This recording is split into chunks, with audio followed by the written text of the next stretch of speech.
ये basically dog walker होंगे। Dog walker है। एक डॉग का महीने में कितना चार्ज करते हो आप? 2000 पर डॉग। यहाँ पे दिवाली सारा सेलिब्रेट होता है, होली होता है, छठ की पूजा होती है दुबई में। कितना फाइन? 1000 दिरहम। हाँ 24,000 रुपए दिरहम आपको सिर्फ रोड क्रॉस करने पे 24,000 रुपए देने पड़ेंगे। कारें यहाँ पे सस्ती हैं, आपको बहुत अच्छी कार कम दाम पे मिल जाती है। फॉर्च्यूनर वगैरह आराम से 1 लाख इंडिया में कमाने वाला बंदा दुबई में आ सकता है। आप हंसोगे। 4 2 बेडरूम के अपार्टमेंट दिलवा रहे हैं। दुबई में कई जगह सस्ता भी है गुड़गांव से। आपने बोला कि गुड़गांव से सस्ता मुझे दुबई में मिल जाएगा। बेहतर सोसाइटी मिलेगी, वाटर फ्रंट अपार्टमेंट मिलेगा। बहुतों को महंगा लगता है। फर्क सिर्फ 15 से 20% का होगा, जबकि आपकी सैलरी डबल है और टैक्स फ्री है। तो ये तो नो ब्रेनर हो गया कि यार दुबई आके रहो। आर्टिफिशियल इंटेलिजेंस का भयंकर इस्तेमाल कर रही है दुबई गवर्नमेंट। इनका एक मिशन और भी है कि टेम्परेचर को सर्टेन डिग्रीज लोअर लाना चाहते हैं। गर्मी भी कंट्रोल कर लेंगे, टेम्परेचर को कंट्रोल करेंगे। यहाँ पे पुलिस स्टेशन भी ना स्मार्ट पुलिस स्टेशन बन गया है। जैसे जो वर्ल्ड सोच ही नहीं पाता वो दुबई कर देता है ना। पहले तो मुझे पूरा मैप समझा दो। पुराना दुबई क्या है, नया क्या है, बिक क्या गया, क्या अच्छा है, क्या हाइप में है, क्या ओवर हाइप में है। और यहाँ की जो गवर्नमेंट है ना, इसको एक कंपनी की तरह रन करती है दुबई को। अगर मैं गोल्डन वीजा लेके दुबई में 182 डेज से ज्यादा बिताऊं तो मुझे टैक्स ही नहीं देना। बड़ी यार्ड्स दिख रही है। बहुत सारे रिच लोग हैं, अमीर लोग हैं जिनकी यार्ड्स यहाँ पे खड़ी रहती है। ये पार्किंग का यहाँ पे पैसा देते हैं। इंडियंस रिचेस भी बहुत सारे इंडियंस हैं जो कि ओन करते हैं यहाँ पे। यही नहीं ओन करते। 7 करोड़ तक आपको 1 रुपया नहीं देना। मेरा इनकम टैक्स लगता नहीं है। क्यों नहीं लगता? यहाँ पे इनकम टैक्स 0 दुबई में। वहाँ ये तो एक वेस्टर्न ड्रीम है ना बॉस, वो फेड हो रहा है। ग्रीन कार्ड को दुबई के गोल्डन वीजा से कंपेयर कर रहे हैं। बिल्कुल अभी सबसे महंगे इलाकों में से आता और है। कुछ बजट फ्रेंडली। दुबई साउथ इस समय अपकमिंग एरिया है। क्या दुबई में अभी भी कुछ ग्रोथ है? क्या दुबई में अभी पोटेंशियल है? हम मतलब फुल कैपेसिटी पे 24 घंटे 5 साल बनाते रहेंगे तभी हम कैपेसिटी मीट नहीं कर पाएंगे। तो बबल का तो क्वेश्चन ही नहीं उठता। मतलब 2040-45 तक दुबई अभी राइज में ही है। आपने दुबई से प्यार तो करा दिया, हम भी चाहेंगे दुबई में एंटर करना। नमस्ते नमस्ते नमस्कार दोस्तों, दुबई के इंटरेस्टिंग लाइफस्टाइल और वहां की रियल एस्टेट इंडस्ट्री को इन डेप्थ जानने के लिए मैं all the way Delhi to Dubai पहुंचा अपने favourite real estate advisor Ritu Kant Ojha से मिलने, जिनसे हमने ढेर सारी बातें करी और ऐसे ऐसे इंटरेस्टिंग इनसाइट्स जाने that you will be shocked. बताएंगे सारे, पर पहले शुरुआत करते हैं एक इंटरेस्टिंग क्वेश्चन के साथ।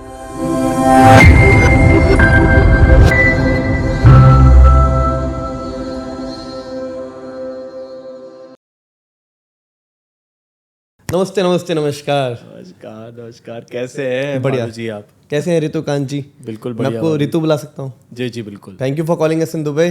Thank you for coming. Weather बहुत अच्छा है, आप दुबई में आए, बहुत अच्छा है। बिल्कुल। मैं तो चाहूँगा कि अब कुछ महीने बाद आप यहाँ प्रॉपर्टी खरीदें। अरे आई विश। बट उसके लिए आपको मेरा मन बदलना पड़ेगा। जी, मैं टिपिकल इंडियन सोच वाला बंदा हूँ जी, जो डरता है कुछ भी मेजर डिसीजन लेने से, स्पेशली किसी और कंट्री में लेना तो बड़ी डील है। जी, तो आज वही पॉइंटर से बातें करेंगे। जी बिल्कुल, है ना? द सीन इज कि अच्छा, इस पे वैसे बाद में आएंगे, पर थोड़ा सा कॉन्टेक्स्ट देता हूँ। मैं दिल्ली एनसीआर में रहता हूँ। जी, फरीदाबाद मेरा घर है। जी, फरीदाबाद में हमारी 2-3 प्रॉपर्टी हैं। जी, एक छोटा सा गुड़गांव प्लान किया हुआ है। जी, जी, बट गुड़गांव में हम स्केप्टिकल रहते हैं कि यार क्या सही है गलत है। जी, इसको तो आप बहुत इन डेप्थ हम डिस्कस करेंगे कि क्यों मेरे जैसा बंदा एनसीआर से निकल के दुबई का सोचे। जी, क्यों कोई टियर 3 सिटी में रहने वाला बंदा दुबई का सोचे। जी, या क्या टियर 3 वाला पहले दिल्ली का सोचे फिर दुबई का सोचे, क्योंकि एक जर्नी होती है। कोई सीधे वो 3वीं सीढ़ी पे जाना नहीं अफोर्ड कर पाएगा। बिल्कुल। उससे पहले तो दुबई एज अ होल की बात कर लेते हैं। जी, जी, जब इतनी बातें हो चुकी है तो क्या दुबई अपने पीक पे है, या जैसा मार्केट में चलता है क्या दुबई अपने बबल पे है?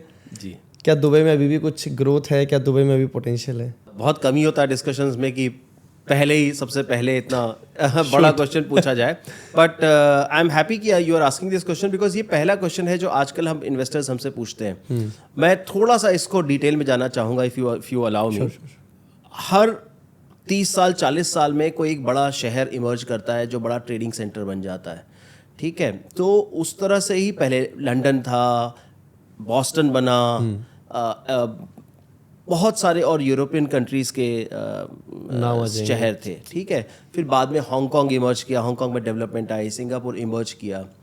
बट धीमे धीमे क्या होता है, हर सिटी जो है ना फेड अवे होती है। फेड अवे भी होती है, और फेड अवे से ज़्यादा सैचुरेट हो जाती है, क्योंकि लैंड लिमिटेड है। यप, है ना? और दुनिया क्या है ना, अब इंडस्ट्रियल रिवॉल्यूशन से देखते जाइए तो ग्रो करती जा रही, और लैंड तो लिमिटेड है। तो इसीलिए नए जगहों की ज़रूरत पड़ती है। फिर क्या हुआ है कि अभी दुनिया थोड़ी मल्टीपोलर होती जा रही है ना? तो क्या था कि हांगकांग, सिंगापुर एक तरह से वेस्टर्न कंट्री से थोड़े दूर पड़ते हैं।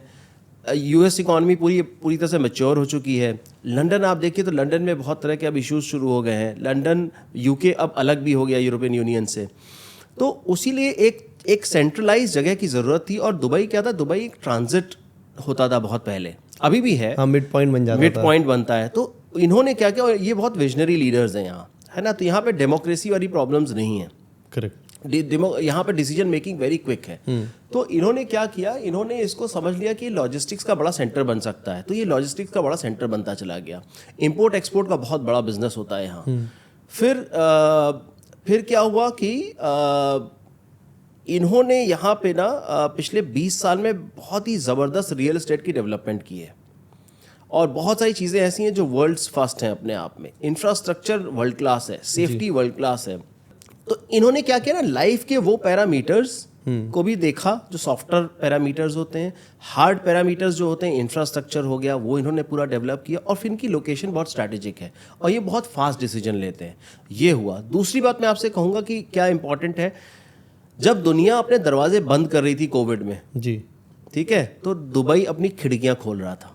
मतलब जब दुनिया अपने दरवाजे बंद कर रही थी तो दुबई अपनी खिड़कियाँ खोल रहा था। बहुत जल्दी ये मार्केट ओपन हो गई। यू विल बी सरप्राइज्ड, यहाँ पे फ्लाइट्स बहुत जल्दी आनी। ऑफ कोर्स इन्होंने स्ट्रिंजेंट रखा था चीज़ों को और मैनेज कर रहे थे चीज़ों को कि कोविड फैले नहीं, बट इन्होंने बहुत जल्दी अपनी मार्केट खोल दी थी और वैक्सीनेशन बहुत जल्दी कर दिया था।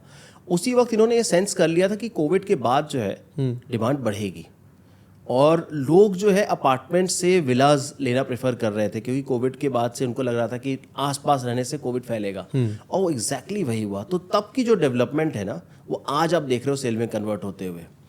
अब हुआ क्या है, पूरी दुनिया यहाँ पे शिफ्ट करना चाहती है। मैं बस 1 मिनट और लूँगा यहाँ पे, क्योंकि बहुत इंपॉर्टेंट क्वेश्चन है।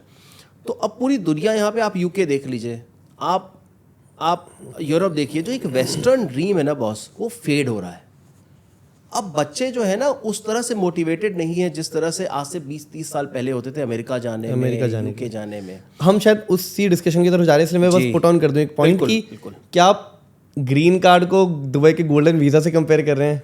हाँ बिल्कुल, और नहीं, बिल्कुल सही बात पूछी आपने। और गोल्डन वीज़ा बहुत बड़ी चीज़ इमर्ज किया है। आप एक चीज़ और समझिए कि जैसे जो मैं बात कह रहा था कि इन्होंने क्या किया कि आप जो बबल का क्वेश्चन पूछ रहे थे, आज की जो घर बिक रहे हैं, लोग कहते हैं रिकॉर्ड बिक रहे हैं, तो अब बबल आएगा बॉस। जो 2021 में घर बिके ना, वो आज डिलीवर हो रहे हैं। जो घर आज बन रहे हैं, ऑन एवरेज 4-5 साल लगेंगे, मतलब 4-5 साल लगेगा। और दुबई की पॉपुलेशन तो डबल होने जा रही है ना। क्या बात कर रहे हैं? जी बिल्कुल, डेटा कहता है 10 साल में डबल हो जाएगी। और दूसरी बात ये, अभी कितनी है? 40 अभी है 3.5 के आसपास, एस्टिमेटेड है वो 6 के आसपास है, तो करीब 80% तक बढ़ जाएगी 6 से 7 साल में। अब आप बड़े क्वेश्चन समझिए इसका है, अगर 20 लाख लोग आने वाले हैं, हाँ, हम घर का एस्टिमेट लेके चल रहे हैं 1.5 लाख, 2 लाख, 3 लाख, 4 लाख। 4 लाख से ऊपर घर बन नहीं पाएंगे। अब पूरा जोर लगा देंगे तभी 4 लाख से नहीं लोग बन पाएंगे। 20 लाख लोगों में अगर फैमिलीज भी निकाल लीजिए तो 8 से 9 लाख तो लोगों को चाहिए घर। बिल्कुल। वो कहाँ रहेंगे? सड़क पर थोड़ा रहेंगे। दूसरी चीज़ आपको इंपॉर्टेंट बताता हूँ, बहुत मैं थोड़ा लंबा हो रहा है लेकिन मैं आपको इंपॉर्टेंट चीज़ बताना चाहता हूँ। जो लोग यहाँ रह रहे हैं, रेंटल जो है ना वो बढ़ गई हैं। ओके, तो रेंटल्स बढ़ गई हैं, तो जो लोग यहाँ रहने वाले लोग हैं खरीदना already, प्रेफर करेंगे, वो अब खरीदना चाह रहे, वो खरीद रहे हैं। ओके, तो वैसे ही श्रिंक कर रहा है, तो सारी जितनी इन्वेंट्री है उसी में खप जाती है। और जो इन्वेस्टर्स हैं वो 2-2, 3-3 खरीद रहे हैं। आप ये भी कह रहे हैं कि 35-40 लाख अभी हैं और ये 60-70 लाख होने वाले हैं। हाँ, और जो यूनिट्स आ रही है मार्केट में ना बॉस, वो यहीं की जनता बहुत खरीद लेती है। लोकल इन्वेस्टर 3-3, 4-4 खरीद रहे हैं। हाँ। फिर बाहर की जो जनता आ रही है वो उसको चाहिए। तो हम मतलब फुल कैपेसिटी पे 24 घंटे 5 साल बनाते रहेंगे तभी हम कैपेसिटी मीट नहीं कर पाएंगे। तो बबल का तो क्वेश्चन ही नहीं उठता। इसी को बता दो कि आपको ये एस्टिमेट कैसे आ रहा है कि अभी 20-25 लाख लोग आने वाले हैं दुबई में? डेटा कह रहा है। आप अगर आज की डेट में जो एप्लीकेशंस आ रहे हैं, आप रेजिडेंसी वीज़ा के एप्लीकेशंस पहले 2 दिन 3 दिन में फटाफट हो जाते थे। आज आप जाके एप्लीकेशंस के उसमें भीड़ देखिए, कितनी लंबी लाइनें लगी हुई हैं। आपने पहले एक क्वेश्चन पूछा था गुड़गांव से कंपेयर करके, तो मैं आपको यही बताना चाह रहा था कि बॉस आप जो सेम पैसे में ना, सेम समझो कि जो भी आप मान लो 5 करोड़ की प्रॉपर्टी आप गुड़गांव में लेते हो जी, या एनसीआर में लेते हो, हाँ, बेर मिनिमम 5 करोड़ तो लेना पड़ेगा। 5 करोड़ की आप प्रॉपर्टी लेते हो, मान लो आप यहाँ प्रॉपर्टी लेते हो, तो उसी पैसे में मान लो आपने स्क्वायर फीट बराबर हो, वैसे तो दुबई में कई जगह सस्ता भी है गुड़गांव से, बट मान लो बराबर भी हो, उसी पैसे में आपको बेहतर एमिनिटीज मिलेंगी, है ना, इन अच्छी लोकेशन। कंस्ट्रक्शन अब मैं अगर गुड़गांव में जाऊंगा ना 5 करोड़ लेके भी, तो मुझे वो आउटशोर में फेंक देगा। बिल्कुल, रेवाड़ी साइड, भिवाड़ी साइड। बिल्कुल। और दुबई में क्या होता है कि ट्रैफिक बढ़ गया, लेकिन उसके बावजूद भी आप ज़्यादातर जगहों पे 30 मिनट में, 25 मिनट में पहुंच सकते हैं, है ना। क्योंकि रोड नेटवर्क अच्छा है। हाँ, वो लग्जरी आपकी 20, 25, 30 मिनट की अब NCR में नहीं रह गई है। आपने बोला कि गुड़गांव से सस्ता मुझे दुबई में मिल जाएगा। गुड़गांव से सस्ता मिल जाएगा, बिल्कुल सस्ता मिल जाएगा। बेहतर सोसाइटी मिलेगी, वाटर फ्रंट अपार्टमेंट मिलेगा, आपके एमिनिटीज बेटर होंगे। आपको वहाँ पे ज़्यादातर प्रॉपर्टीज अनफर्निश्ड मिलती है, यहाँ कोई भी प्रॉपर्टी अनफर्निश्ड नहीं होती है, सेमी फर्निश्ड होती है। और बहुत सारे डेवलपर्स आपको थोड़ा सा पैसा लेके फुल्ली फर्निश्ड करके देते हैं। बॉश के अप्लायंसेज होंगे, सीमेंस के अप्लायंसेज होते हैं, जो बेड होते हैं वो लग्जरी बेड्स लगा के देते हैं, है ना। अब तो ऐसे ऐसे कॉन्सेप्ट आ रहे हैं, एक डेवलपर है वो बेच रहे हैं जिसमें कि बैल्कनी जो है ना, वो 8-9 डिग्रीज कूलर होगी। तो लोग दुबई में एक प्रॉब्लम बताते थे कि यार हम बैल्कनी यूज नहीं कर पाते गर्मी की वजह से। हाँ। तो वो एक ऐसा सिस्टम बनाया ना टेक्नोलॉजी, और वो है एक्चुअली बिक रही है वो प्रॉपर्टी। अच्छा। कि वो आप ऑन कर दीजिए तो 8-9 डिग्रीज कम कर देगा आपकी बालकनी तक AI कंट्रोल। आप बालकनी में बैठिए, वो बालकनी में आपके आसपास 8-9 डिग्री कम हो जाएगा, आप बालकनी में बैठ सकते हैं। क्या सोचता है दुबई। तो चीजें हो रही है, मतलब ये और ये ना, और ये बड़ा पैशन है। आप ना डेवलपर के पास भी आप जाएंगे ना, हर डेवलपर जो है ना UAE को लेके, दुबई को लेके बहुत पैशनेट है।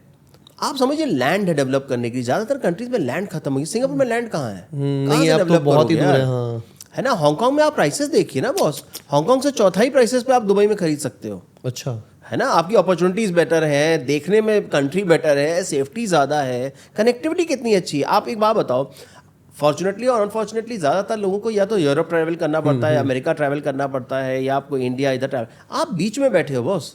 एक और चीज़ बताइए, इंडियंस की बात हो रही है और दुबई में रहने वालों की बात हो रही है, तो सेलिब्रेशंस का क्या सीन है? यहाँ पे मैं दिवाली उतनी ही खुशी से मना सकता हूँ, उतना ही खुला होली खेल सकता हूँ, क्योंकि इंडियंस यहाँ मेजरली रह रहे हैं, वो मैंने देखा है। बट जैसे यहाँ रूल्स हैं और जितने अलग अलग कल्चर के लोग हैं, तो क्या उतनी लिबर्टी, उतना ही फ्रीडम है इंडियंस के लिए यहाँ पे? तो होली में आपको मैं एग्जांपल देता हूँ। होली में यहाँ कम से कम 100-150 फेस्टिवल्स होते हैं अलग अलग, और जो फैंसीएस्ट आपको नाम सुनाई पड़ते हैं वहाँ, वो सब यहाँ पे आते हैं। बड़े बड़े सेलिब्रेशंस होते हैं, ओपनली हम लोग उसमें ड्रिंक करते हैं होली में यहाँ पे। यस।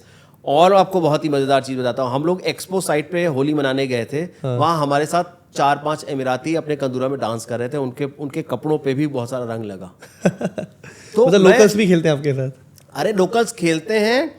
आप मूवी देखने जाएंगे, आपको वहाँ अरब्स दिखाई पड़ेंगे जो कि बैठ के मूवी देखते हैं, बॉलीवुड की, तालियां बजाते हैं, हंसते हैं। अच्छा। नीचे अरेबिक सबटाइटल्स आता है, वो बहुत इंजॉय करते हैं। अब आपको बहुत अच्छा लगता है यार। आपको मैं बताता हूँ, इंडिया को बहुत प्यार करते हैं। आई थिंक इंडियंस को इन जनरल भी दुनिया भर में लोग रिस्पेक्ट करते हैं, क्योंकि डोसाइल रहते हैं, चुप रहते हैं, इंटरफेयर नहीं करते पॉलिटिक्स में, रूल फॉलो करते हैं। तो इन जनरल भी इंडियंस को वैसे पसंद किया जाता है।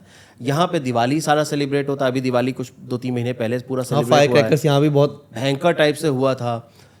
होली होता है। और अच्छा, यहाँ पे एक और बड़ी मजेदार चीज़ बताता हूँ। जो नॉर्थ इंडियन है वो तो नॉर्थ में रह रहा है, साउथ इंडियन साउथ में रह रहा है, या फिर वहाँ जाके रह रहा है।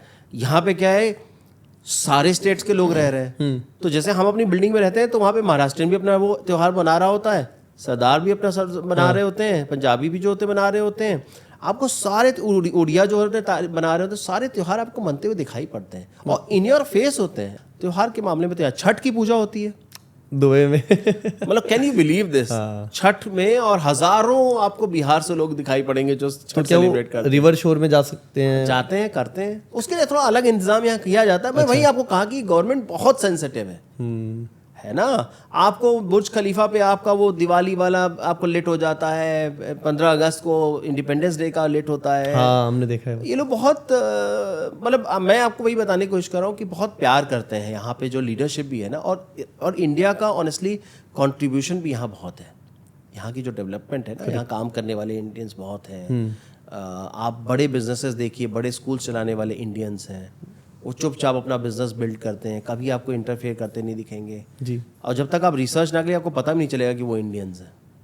हाँ, खुल मिल जाते हैं, है ना। और आई थिंक वो कल्चर भी आप देखिए कि हिंदुस्तान में भी इतने धर्म किसी भी देश में शायद नहीं हो जितने हिंदुस्तान में रहे। सब घुल मिल के हम लोग रहते हैं। तो वही आई थिंक वही संस्कार जो है, जब आप दूसरे देश में जाते हो तो इसीलिए दुबई हॉट है बॉस। इंडियंस क्यों दुनिया भर से आना चाहते हैं यहाँ, यही सब रीजन है ना। इतना वेलकमिंग आपको लगता है आप घर में अपने रह रहे हो बॉस। आपने बताया आप रेस्टोरेंट में जाओगे, हिंदी बोलते हो, अपना लैंग्वेज बोल सकते हो। आप टैक्सी में आपको उस तरह के लोग मिलेंगे, हर जगह आपको अपने लोग मिलेंगे, देसी लोग मिलेंगे। तो एक साफ सुथरा इंडिया का वर्जन है ये दुबई। एक और चीज़ बताओ रितु, मतलब सेफ्टी की बात हो रही है, जी बिल्कुल। Of course government administration police के थ्रू सेफ्टी इंश्योर करता है। जी, जी। मुझे रोड्स में कभी, दुबई के रोड्स में कभी कोई पुलिस तो दिखती नहीं है, कोई फोर्स नहीं दिखती, कोई आर्मी नहीं दिखती, इवन ट्रैफिक पुलिस भी नहीं दिखती मुझे। तो इतना सेफ है कैसे दुबई? What's the secret? नहीं, बहुत अच्छा क्वेश्चन है और आई एम ग्लैड कि आप ये क्वेश्चन पूछ रहे हो, क्योंकि काफ़ी सारे लोगों को ये चीज़ चमकती नहीं है कि ये भी एक पॉइंट है। देखिए क्या होता है यहाँ पे पुलिस आपको 24 घंटे आप नज़र में है। आपसे मेरा मतलब है कि सर्विलेंस है, क्योंकि यहाँ कैमरे लगे हैं, यहाँ हाई डेफिनेशन कैमरे चारों तरफ लगे हैं, लाइव मॉनिटर होते रहते हैं, लाइव मॉनिटर होते हैं। और अब आर्टिफिशियल इंटेलिजेंस का भयंकर इस्तेमाल कर रही है दुबई गवर्नमेंट। अच्छा, टू दैट एक्सटेंट जहाँ की आपको फाइन्स जो है वो एआई के थ्रू आते हैं।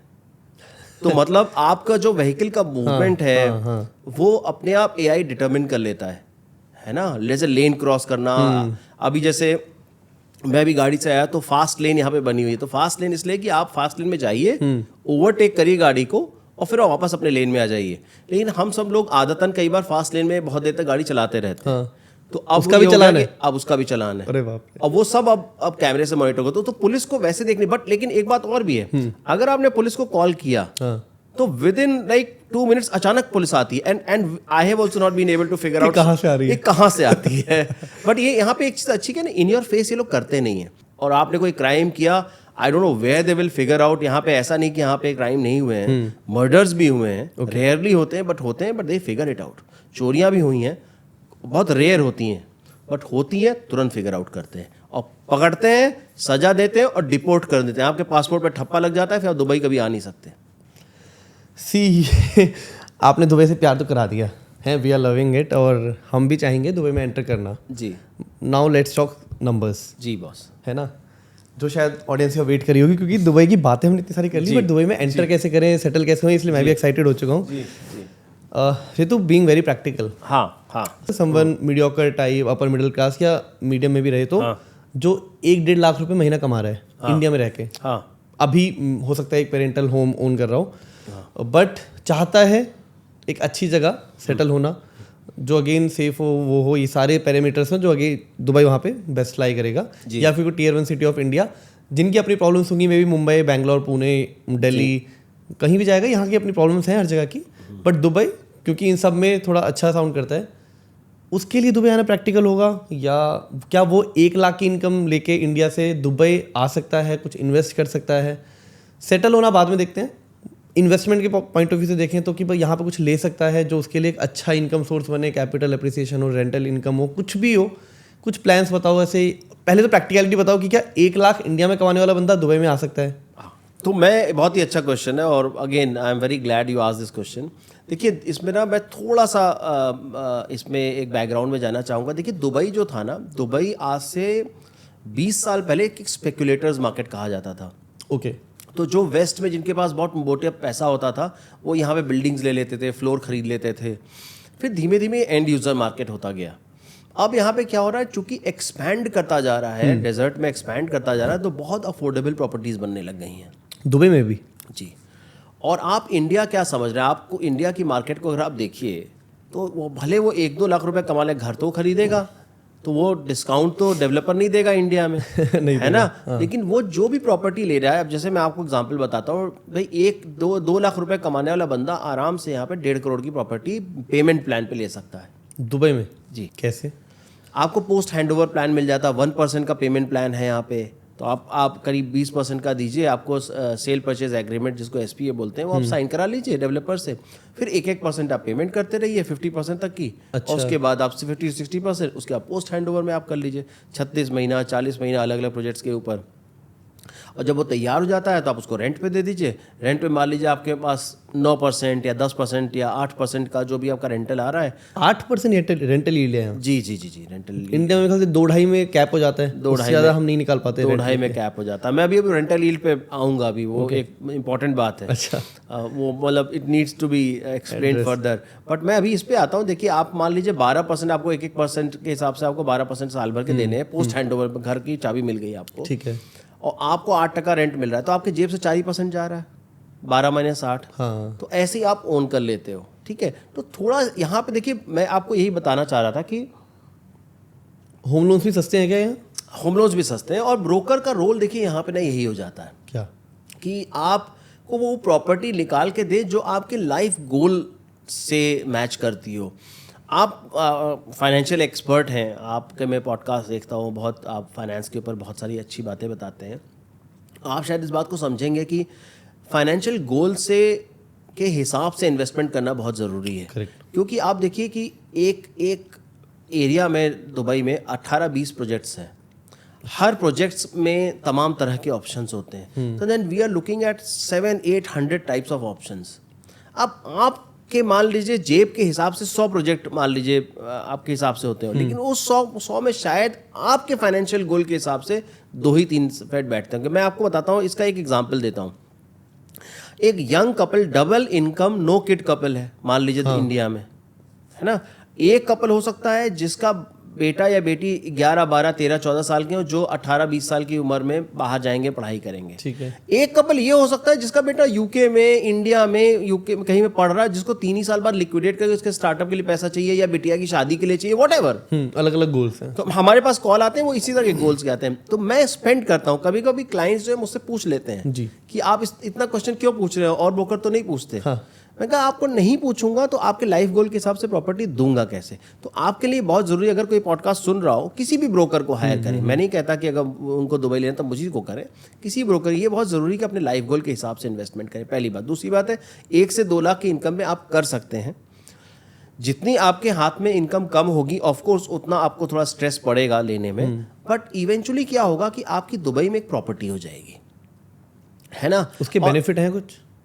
दुबई में प्रॉपर्टी होने के बेनिफिट देखिए कई तरह से। एक तो ये है कि भाई इनकम रिटर्न बहुत ज़्यादा। अब मैं आपको यील्ड पे आ रहा हूँ। हाँ, तो नेट यहाँ पे जो यील्ड है वो ज़्यादा है इंडिया से।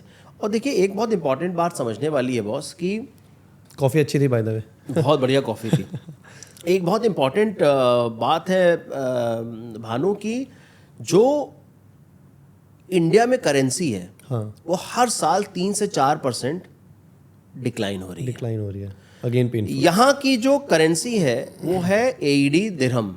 दिरहम जो है वो यूएस डॉलर से पेग्ड है, मतलब जैसे यूएस डॉलर मूव करता है ऊपर नीचे, वैसे यहाँ की करेंसी उसी के हिसाब से करती। तो 3.67 एक है कि मतलब $1 में 3.67 आपका दिरहम है। अच्छा। और वो वही रहता है स्टैंडर्ड। अच्छा, दुबई ने कभी डिक्लाइन नहीं किया इन सालों में? नहीं, जैसे डॉलर डिक्लाइन करेगा वो उतना डिक्लाइन करेगा, और जितना ऊपर जाए, और यूएस डॉलर स्ट्रॉन्गेस्ट करेंसी है। हाँ। तो आप बेसिकली एक तरह से इनडायरेक्टली यूएस डॉलर के एसेट में इन्वेस्ट कर रहे हो, जो कि सेफेस्ट एसेट माने जाते हैं दुनिया भर में, एंड वो भी कम रुपयों में। हाँ, हर साल 3 से 4%, 5% तक आपका तो रुपये डिवैल्यू हो गया दिरहम के हिसाब से। तो आपके रिटर्न में आप उसको भी जोड़िए। आप ये बात मतलब ये बहुत सीरियस बात है। आप समझिए कि सिर्फ आपने आज 1 करोड़ रुपए उठाए और यहाँ रख दिए, यहाँ के बैंक में जमा कर दिए, बिना कुछ करे ही बढ़ जाएंगे। 3-4% तो नहीं, 3-4% रियल में तो वैसे ही फर्क पड़ गया ना। हाँ, क्योंकि करेंसी इतना बढ़ा है। करेंसी का जब आप उसको वापस रिपैट्रिएट करेंगे अगले साल, तो उसी के आपको 1 करोड़ 3 लाख 4 लाख रुपए 5 लाख रुपए मिलेंगे। मैंने अभी हाल ही में यही सुना था किसी से, जिसने शायद 19 या 20 में दुबई मूव हुआ था। वो कह रहा था कि मैंने इतने रुपए लेके आया था, वो बिना कुछ करे ही इतने बढ़ गए, क्योंकि दिरहम स्ट्रांग होता रहा और इंडियन करेंसी घटती तो रही। आप ये समझिए कि आपका जो रेंटल रिटर्न है, प्रॉपर्टी रिटर्न है, वो हर चीज हर साल 3 से 4% उस हिसाब से भी रिटर्न आपका आता जा रहा है, करेंसी डिस्पैरिटी, है ना। और क्या होगा, मान लो 4 साल बाद आपने प्रॉपर्टी बेची, हाँ, और 4-4% का फर्क आ रहा है, तो 4 × 4 16% का तो नेट का वो फर्क भी पड़ गया ना आपका। प्रॉपर्टी सिक्योर है, यहाँ पे एस्क्रो अकाउंट होता है, तो जब आप प्रॉपर्टी लेते हो तो एस्क्रो अकाउंट में पैसे जाते हैं, तो पैसे सेफ भी हैं उस हिसाब से। ईज ऑफ इन्वेस्टिंग है, सेम रुपए में आपको बेहतर प्रॉपर्टीज, बेहतर एमिनिटीज मिल रही हैं, है ना। ये सब चीज़ें, रुपए का भी बहुत फ़र्क है। इन्हीं सब चीज़ों की वजह से ना मार्केट में पैसा बहुत आ रहा है इस वक्त। इसमें बहुत इन्वेंट्री बन रही है, बहुत इस समय घर बन रहे हैं और सब बिक जा रहे हैं। अच्छा, साइकिल में एक और गेम है, जैसे इंडिया में हम देखते हैं प्री लॉन्च, कोई भी सोसाइटी हो रही है, कोई भी नया प्रोजेक्ट हो रहा है ना, तो आप प्री लॉन्च में डालो, लेट से 60 लाख डालो, और विद इन 2-3-4 साल ही अगर वो हो जाता है, फिर हैंड ओवर हो जाता है, तो वो 60 सीधे 70-80 बन जाता है। तो बड़ा साइकिल का बेनिफिट बड़ा हो जाता है कि हर NCR का रहने वाला बंदा, हर Tier 1 मेट्रो सिटी में रहने वाला बंदा थोड़े पैसे प्री लॉन्च में डालता है, 3-4 साल बाद निकालता है, प्रीमियम से घर ले जाता है। बहुत ईजी सा मनी लगता है कि हाँ ठीक है, कम रुपए और तुरंत वैल्यू बढ़ जाती है। तो दुबई के भी ऐसे प्री लॉन्च होते हैं और ऐसी साइकिल्स होती हैं जहाँ पे इनिशियली डालें, 3-4 साल में एग्जिट लें और पैसा बन जाए। जी देखिए, बहुत अच्छा क्वेश्चन है। देखिए, जितने भी इन्वेस्टर्स होते हैं ना, इन्वेस्टर्स इसीलिए पैसे ज़्यादा बना पाते हैं क्योंकि वो दे कैच इट अर्ली। तो जो प्री लॉन्च का फेज़ होता है ना, प्री लॉन्च के फेज़ में वो सस्ते उठाते हैं और बाद में उसको बेच देते हैं। इसी को फ्लिपिंग कहते हैं। फ्लिपिंग कहते हैं। जो मैं आपको पहले कह रहा था कि भाई आपको संभल के करनी चाहिए कि आप 6-6 महीने का होराइजन लेके मत चलिए। बट आप अगर 1.25 साल 1.5 साल का होराइजन लेके चलते हैं तो बहुत से लोग फ्लिपिंग करते हैं। उसमें वो क्या करते हैं कि वो आपने इन्वेस्ट कर दिया पैसा जी, और करीब 40% तक जब आप पे कर देते हो तो उसके बाद आप बेच सकते हो। यहाँ 40% once you pay 40% then you can sell off. यहाँ पे अलाउ करते हैं डेवलपर्स। मतलब सॉरी 1 करोड़ की प्रॉपर्टी है, हाँ, बस 40-45 लाख रुपए आपने, हाँ। तो लोग क्या करते हैं मैं आपको बताता हूँ। जिसके पास 1 करोड़ होता है ना, वो 2 प्रॉपर्टी में लगा देता है। हाँ, ये रिस्क है, थोड़ा रिस्क है। तो लोग इस तरह से चीजें करते हैं। मेरे बहुत सारे इन्वेस्टर्स हैं जो मेरे पास आए, उन्होंने कहा कि यार मुझे ना एक विला दिलवा दो 10 करोड़ का। हाँ, अब आप हंसोगे, मैंने उनसे जो डिस्कशन चल रहा है, मैं उनको 4 2 बेडरूम के अपार्टमेंट्स दिलवा रहा हूँ क्योंकि वो लिक्विडेट करने आसान है। हाँ। उनमें प्रॉफिट ज्यादा बनेगा, है और ना। एक को होल्ड कर सकते हो, एक अभी निकाल लो, एक 4 साल बाद निकाल लो। अच्छा, एक चीज और बताता हूँ, यहाँ पे शॉर्ट टर्म रेंटल की मार्केट है। मतलब अगर शॉर्ट टर्म रेंटल जैसे एयरबीएनबी वगैरह होते हैं, अच्छा, टूरिस्ट बहुत आते हैं। हाँ। हर प्रॉपर्टी एयरबीएनबी के लिए नहीं बनी है, लेकिन अगर लोकेशन आपकी अच्छी है और अपार्टमेंट का व्यू अच्छा है तो फिर क्या होता है, वो शॉर्ट टर्म रेंटल मार्केट में आप डाल देते हो। तो जो हम 7-8.5% की बात कर रहे हैं, सडनली वही रिटर्न जो है 10-11-12% चला जाता है। रेंटल यील्ड 12% तक आ जाएगी। यस। क्योंकि फिर क्या होता है, एयरबीएनबी जैसी कंपनी उसको ले लेती हैं, खुद ही मेंटेन करेंगी, खुद ही आपके अकाउंट में पैसा आ जाएगा। एक और चीज बताइए, क्योंकि अभी हम इन्वेस्टर पॉइंट ऑफ व्यू से बात कर रहे हैं, then will come to settle होना जो चाहे जी। इसमें से ज़्यादा रिटर्न कहाँ फैच आउट होंगे? शायद मैं जब लीज करूँगा तो मेरे को पीस ऑफ माइंड होगा, बट रिटर्न कम मिलेगा, correct me if I am wrong. और जब मैं शॉर्ट टर्म रेंटिंग में करूँगा तो मुझे रिटर्न ज़्यादा मिलेगा, बट पीस वहाँ भी रहेगा क्या? नहीं, पीस आपका रहता है। यहाँ पे शॉर्ट टर्म रेंटल बहुत प्रोफेशनली रन कंपनीज करती हैं, तो पीस ऑफ अच्छा, मेरा हेडेक ही नहीं है कि मैं क्लाइंट लाऊं, बुकिंग्स लाऊं। हेडेक ही नहीं है, लेकिन जो शॉर्ट टर्म रेंटल की प्रॉपर्टीज होती हैं वो थोड़ा लोकेशन वाइज स्ट्रेटेजिकली चूज करने की जरूरत है। तो उसमें थोड़ा सा अगेन आपका जो एडवाइजर है वो आपको पूछना चाहिए कि भाई सही लोकेशन में है कि नहीं। हर प्रॉपर्टी शॉर्ट टर्म रेंटल पे नहीं हो सकती है ना। उसकी लोकेशन एडवांटेज होना चाहिए, भाई मेट्रो के पास है कि नहीं है, व्यू उसके अट्रैक्शंस को इसके आसपास है कि नहीं। टूरिस्ट भी जाके ऐसी जगह रहना पसंद करता है ना जो कि कन्वीनियंट लोकेशन हो। हाँ। और लॉन्ग टर्म लीज में यहाँ कोई दिक्कत नहीं होती। यहाँ पे जो लीज के डॉक्यूमेंट है बहुत स्ट्रिक्ट होते हैं और 12 महीने की लीज होती है यहाँ पे, तो कोई दिक्कत नहीं होती है यहाँ पे। मतलब यहाँ पे कोई टेनेंट डिफॉल्ट भी नहीं कर सकता और ओनर जो है टेनेंट को निकाल भी नहीं सकता जब चाहे तो। ओके। ये और यहाँ पे पेमेंट प्लान की वजह से इजी बहुत है। मतलब अगर कोई यहाँ पे सुन रहा है और मुझे अप्रोच करके इसमें बात करना चाहता है तो प्लीज़ मेरा नंबर आप डाल दीजिएगा स्क्रीन पे, ऑफ कोर्स डिस्क्रिप्शन में भी है ना। रितु, ये पॉइंट अगेन काफ़ी कवर्ड हो गया कि जो इन्वेस्ट करना चाहता है शॉर्ट टर्म लॉन्ग टर्म, ये वो निकालना चाहता है, रीसेल करना चाहता है, होल्ड करना चाहता है, लेगेसी है, सब कर लिया जी। Now let's talk about someone जो इंडिया से निकल के कहीं रहना चाहता है। हाँ। है ना। We are suffering from very bad AQI। मैं उस सिटी में रहता हूँ जो वर्ल्ड के वर्स्ट, मतलब टॉप रैंक में आती है, टॉप 10 में आता है, फरीदाबाद, दिल्ली, NCR, गाजियाबाद, कुछ भी लीजिए आप, है ना। तो अगर मैं यहाँ रहना चाहूँ, फर्स्ट पॉइंट, दुबई अगेन बहुतों को महंगा लगता है क्योंकि वही है, क्योंकि शायद MRP का कॉन्सेप्ट यहाँ नहीं है, if I am not wrong. क्योंकि मैं देखता हूँ एक ही पानी की बोतल अगर एक मार्ट में 1-1.5 दिरहम की है तो दूसरे मार्ट में 12 दिरहम की वही है। बिल्कुल सही बात है। ये क्वेश्चन हमेशा रहता है। जब हम लोग भी ट्रैवल करते थे 12-13 साल पहले, तो हमें भी ये क्वेश्चन होता था कि भाई ये महंगा। लेकिन ये थी कि इंपॉर्टेंट बात क्या है कि जब आप रेजिडेंट होते हो ना बॉस, तो आपकी सैलरी इंडिया के बराबर नहीं होती। तो यूजुअली जो back of the envelope calculation होता है, आप समझिए 2.5 टाइम सैलरी का फर्क है इंडिया और यहाँ में जी। तो कोई आदमी अगर 1 लाख रुपए महीना वहां कमा रहा है, सेम जॉब पे अगर यहाँ कर रहा है, तो समझिए करीब 2.5 लाख रुपए हो जाएगा। वो लोकेशन का एडवांटेज मिलता है। वही सिंगापुर चले जाइए या लंदन जाइए या कहीं भी जाइए तो सैलरी बदल जाती है। सेम सैलरी पे थोड़ी आप रहोगे, क्योंकि भाई लिविंग का फर्क है। एक तो वहाँ पे आपका कॉस्ट कवर होता है, दूसरा है कि जब आप यहाँ रहने लगते हो ना तो आपको पता चल जाता है कहाँ से सामान खरीदना है। एक लो टू मीडियम टियर के रेस्टोरेंट में करीब करीब उतना ही खर्चा आता है जितना आप बॉम्बे या दिल्ली के रेस्टोरेंट में जाके खाते हैं। अच्छा जी। और कई केसेस में ऐसा होगा कि फ़र्क सिर्फ 15 से 20% का होगा, जबकि आपकी सैलरी डबल है और टैक्स फ्री है।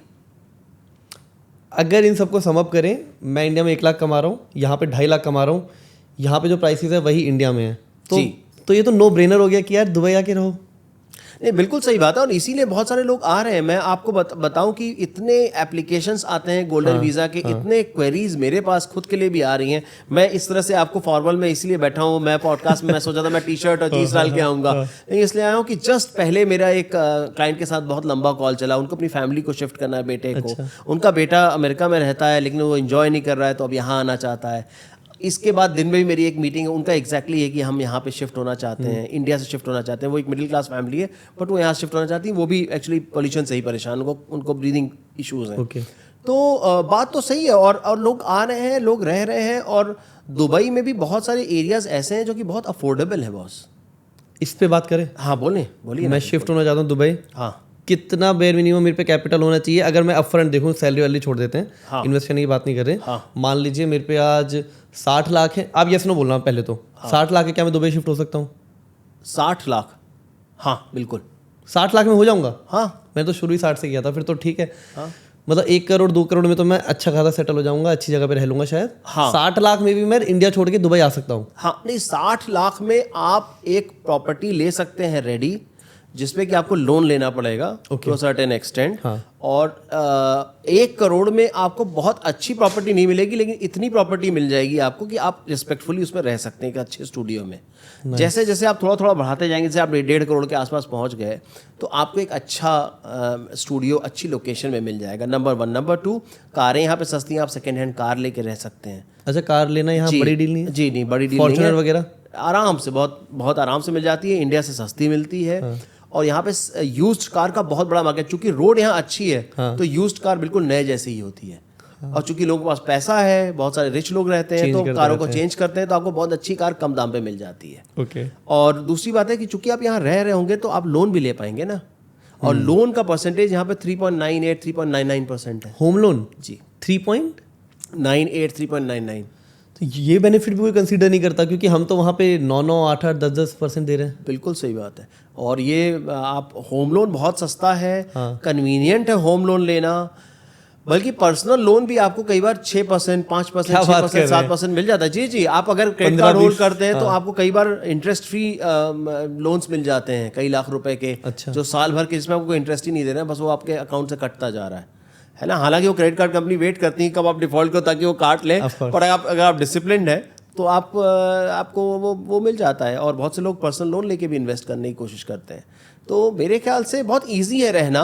और सबसे बड़ी बात बॉस क्या होती है ना, देखो, बॉटम लाइन समझने की बात है, आप किस लिए कमा रहे हो, लाइफ में किस लिए कमा रहे हो, किस लिए मेहनत कर रहे हो। साफ हवा हो, ट्रैफिक फ्री हो, है ना, शुद्ध हवा, बढ़िया नेचर। आप यहाँ पे कहीं भी जाओ, 15 मिनट में बीच आ जाता है, बीच पे बैठ जाओ, है ना, देसी लोगों से बातचीत करो, खाना अच्छा है, साफ सुथरा है, सेफ्टी है, आपका बच्चा, वाइफ, रात में आप जा सकते हो बीच पे, कोई भी कपड़े पहन के आप लेट सकते हो। मेरा ही मन बन चुका है तो लेने का। अरे बिल्कुल। देखिए यहाँ पे क्या है कि आपको समझने की जरूरत है। आप लंदन चले जाइए तो आपको ज्यादातर क्या दिखेंगे? आपको गोरे दिखेंगे, ब्रिटिशर्स। आप अमेरिका चले जाइए, लार्जली आपको अमेरिकन दिखाई पड़ेंगे, लार्जली। करेक्ट, ठीक है ना। आप सिंगापुर चले जाइए, वहाँ लोकल दिखाई पड़ेंगे। चाइना चले जाइए, चाइनीज दिखाई पड़ेंगे। जर्मनी चले जाइए, जर्मन दिखाई पड़ेंगे। एक्सपैट्स होंगे, कम होंगे। यहाँ एमिराती बहुत कम है, सारे एक्सपैट्स हैं। 200 नेशनैलिटीज के लोग रहते हैं दुबई में। हाँ, और ये बहुत ट्रांजिटरी है, तो लोग ना आते जाते भी बहुत ज़्यादा रहते हैं। तो ये कल्चरली क्या हो गया है ना, और यहाँ की जो गवर्नमेंट है ना, इसको एक कंपनी की तरह रन करती है दुबई को। अच्छा, पूरी कंट्री को एज अ कंपनी रन करती है। और ये जो है ना, आप समझिए, इसीलिए एफिशिएंसी है इतनी हर चीज़ में। तो ये अगर रेसिज्म करने लगेंगे, ये अगर ऊंच नीच देखने लगेंगे, तो ये फिर कंट्री की जो वैल्यू है ना वो मिस होएगा। तो कल्चरली ना, मैं आपको एक बात बताता हूँ, कल्चरली बहुत साउंड है, ये बहुत डीप रूटेड है। जो यहाँ पे अमीराती हैं वो अपने फैमिली से मिलने जाते हैं फ्राइडेज़ को, बहुत रिस्पेक्टफुली एल्डर्स को ट्रीट करते हैं। आप इनकी फैमिली से मिलिए, इनको देखिए। बहुत, आप किसी अमीराती से फ्रेंडशिप करेंगे, शेख इज डिफरेंट। शेख भी हो सकते हैं, sheikh is an Emirati, but not every Emirati is a sheikh. Okay, ये भी मुझे पहली बार पता लगा। शेख एक तरह से समझ लीजिए डिजिग्नेशन है। शेख आप क्या होल्ड करते हैं, वहां से शेख आता है। Not everybody wearing that white robe is a sheikh. Okay, वो अमीराती है। जी, वो अमीराती है। All sheikhs are Emirati, but not every Emirati is a sheikh. Okay, ऐसे समझ सकते हैं, है ना। तो इसलिए यहाँ पे उस तरह की डिस्पैरिटी नहीं है, और इन्होंने बड़ा इस तरफ से बड़ा डेमोक्रेटिक, इस मामले में डेमोक्रेटिक है कि भाई मेरिटोक्रेसी है। और एक और चीज़ आपको बताता हूँ, कहीं पे भी गवर्नमेंट इन योर फेस नहीं है। गवर्नमेंट आपको देख हर जगह से रही है शायद, लेकिन इन योर फेस नहीं। आपको ना, मैं आपको बताता हूँ, मैं तो बिजनेस रन कर रहा हूँ जी, मुझे गवर्नमेंट से क्या वास्ता है। मैं अपने वैट रिटर्न फाइल करता हूँ, वो ऑनलाइन फाइल हो जाते हैं। मैंने कंपनी ऑनलाइन खोली थी, मेरा इनकम टैक्स लगता नहीं है। क्यों नहीं लगता? यहाँ पे इनकम टैक्स जीरो। दुबई में हो आप। और जो कॉर्पोरेट टैक्स है, वो जो सीलिंग है वो 3 मिलियन के प्रॉफिट की, 3 मिलियन दिरहम्स के प्रॉफिट के, 7 करोड़ रुपए से ऊपर का प्रॉफिट होगा तब आपको टैक्स देना है। 7 करोड़ तक आपको 1 रुपया नहीं देना, नहीं government देना को। है। तो और 7 करोड़ के बाद कितना देना है? सॉरी, 9% होता है, बट वो उसके ऊपर इंक्रीमेंटल होता है, अच्छा, है ना। उसमें भी आप एक्सपेंसेस शो करते हो कि आपकी कंपनी के एक्सपेंसेस होते हैं, तो वहाँ भी करते बचा करते आप लोगे। अच्छा खासा पैसा जब आप कमा लेते हो तो टैक्सेस नहीं है। तो अब गवर्नमेंट से ना फाइन्स आते हैं यहाँ पे, अगर आप गलत तरह से गाड़ी चलाते हैं, लेन ड्राइविंग फॉलो नहीं करते, तो फाइन्स हैं। फाइन यहाँ पे स्ट्रिक्ट है, वो छोड़ दीजिए, वो तो आप बचा दो, तो आपकी गलती है। आप वो ना करिए तो गवर्नमेंट से कहीं ब्रश ऑफ ही नहीं है। आप अपनी जिंदगी गवर्नमेंट से बच के पूरी गंदगी निकाल सकते हैं without interacting with police, government, कोई जरूरत नहीं। मैंने आज तक मैं कभी पुलिस स्टेशन नहीं गया, कभी पुलिस से मिला नहीं। म्यूनसिपैलिटी, सब कुछ ऑनलाइन है। सब, मतलब ऐसा नहीं है कि वहाँ बाबू को रिश्वत देनी है। नहीं, मैं कभी सरकारी दफ्तर गया नहीं। अच्छा, एक चीज और भी, यहाँ पे पुलिस स्टेशन भी ना स्मार्ट पुलिस स्टेशन बन गए हैं। कैसे? तो जैसे आप मान लीजिए पुलिस कंप्लेंट फाइल करने जाते हैं, तो एक हेडक्वार्टर्स है, तो एक स्क्रीन खुल जाएगी, आपको पहले जाएंगे तो आपको टिकट मिलेगा पुलिस स्टेशन में। अच्छा, वो टिकट आप लेके जाएंगे, वेटिंग टिकट होता है, वो टिकट लेके जाएंगे, और आप जो पुलिस वाले से इंटरेक्ट करेंगे, ऑफिसर से, वो आप स्क्रीन के थ्रू इंटरेक्ट करेंगे। वहीं पे आपको हाथ क्या है तो रेजोल्यूशन दे देगा कि आगे कोर्ट में जाना है कि नहीं जाना है, या कोई एक्शन लेना है नहीं लेना, सब कुछ वहीं पे हो जाएगा। स्मार्ट पुलिस स्टेशन है। And I am just guessing कि यहाँ कोर्ट डेट्स भी बहुत लंबी नहीं होती होंगे। नहीं, चीज़ें यहाँ पे, मतलब चीज़ें देखो यहाँ पे इवॉल्व हो रही हैं, है ना, क्योंकि यहाँ पे ग्रोथ बहुत जल्दी आई है ना। You can in if I may say so, steroids पे ग्रोथ आई है। देखो आप समझो दुबई में देखिए आप समझिए कि न्यूयॉर्क है, बॉस्टन है, बॉस्टन टी पार्टी हुआ तो उन्होंने चाय फेंक दिया था नेटिव अमेरिकन ने, वहाँ से करते करते बॉस्टन को 50, 60, 70 साल लगे बनते बनते। ऐसे एम्स्टरडैम था, एम्स्टरडैम लंदन से पहले एम्स्टरडैम बहुत बड़ा ट्रेडिंग सेंटर था, उसको बहुत टाइम लगा, लंदन को बहुत टाइम लगा, मुंबई को बहुत टाइम लगा। इसने तो 20 साल में बनाया सब कुछ बॉस। तो कई बार, अच्छा एक चीज़ और समझिए, मैं ये बात कहना चाहता हूँ, देखिए आप समझिए, जब हम कंपेयर करते हैं दूसरे देशों से, तो हम ये भूल जाते हैं कि उन देशों में नदियाँ हैं। इंडिया में आप बीज छींट दीजिए ऐसे जी, पौधे उग जाते हैं, क्योंकि फर्टाइल लैंड है। यहाँ पे पौधा उगाने के लिए ना बॉस इतना एफर्ट है ना, पानी नहीं है जी, डीसलाइन करके वाटर आता है, ज़मीन फर्टाइल नहीं है। तो आपको शेख मखदूम का मैं आपको बताता हूँ, उनकी जिद थी कि 1 मिलियन ट्रीज होने चाहिए। वो ट्रीज वो लगाए जाते थे, सूख जाते थे, लगाए जाते सूख जाते थे। तो 100 लगाए, उसमें से 80 सूख गए, फिर लगाए, फिर करते करते करते इनका ग्रीन दुबई इनिशिएटिव है। अगर आप दुबई में रहे हो कई साल, तो आप देखने लगोगे पैचेस में अब ग्रीन होने लगा है। मैप में भी अब ग्रीन दिखता है जब हम गूगल अर्थ करते हैं। तो ये सब देखिए, ये जिद है। और ये सब मेरे ख्याल से वही था ना, मुझे नहीं पता, मैंने ऐसे स्टडी किया था कि मतलब खाद तक इंपोर्ट होती है, मिट्टी इंपोर्ट होती है। जी मतलब सब होता है। और ये मतलब ये रिस्पेक्ट में एक पॉइंट ये ऐड करने वाली बात भी है बॉस कि देखो, इनको नेचर ने नहीं दिया है कुछ, ये सब कुछ खुद कर रहे हैं। ये इसलिए भी थोड़ा रिस्पेक्ट इस जगह की बढ़ जाती है कि आप सोचिए, और ये जब अगर ये ग्रीन कर ले गए, अगर इन्होंने ग्रीन कर लिया दुबई, और दुबई मतलब यूएई पूरा, जो कि हो भी रहा है, और फिर धीमे धीमे धीमे वाटर बॉडीज ये बना ही रहे हैं, क्लाउड सीडिंग से पानी भी बरस रहा है, आर्टिफिशियल रेन्स हुई है शायद अभी हाल ही में। आपको एक और बता दें, इनका एक मिशन और भी है कि टेम्परेचर को सर्टेन डिग्रीज लोअर लाना चाहते हैं permanently all year long.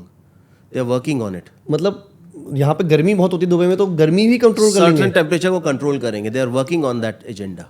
So that is why there is so much respect across the world. जो वर्ल्ड सोच ही नहीं पाता वो दुबई कर देता है ना। कर रहे हैं ये लोग, कर रहे हैं ये लोग। नहीं तो कहाँ पे आप ये सब चीज़ें आप देख पाते हैं।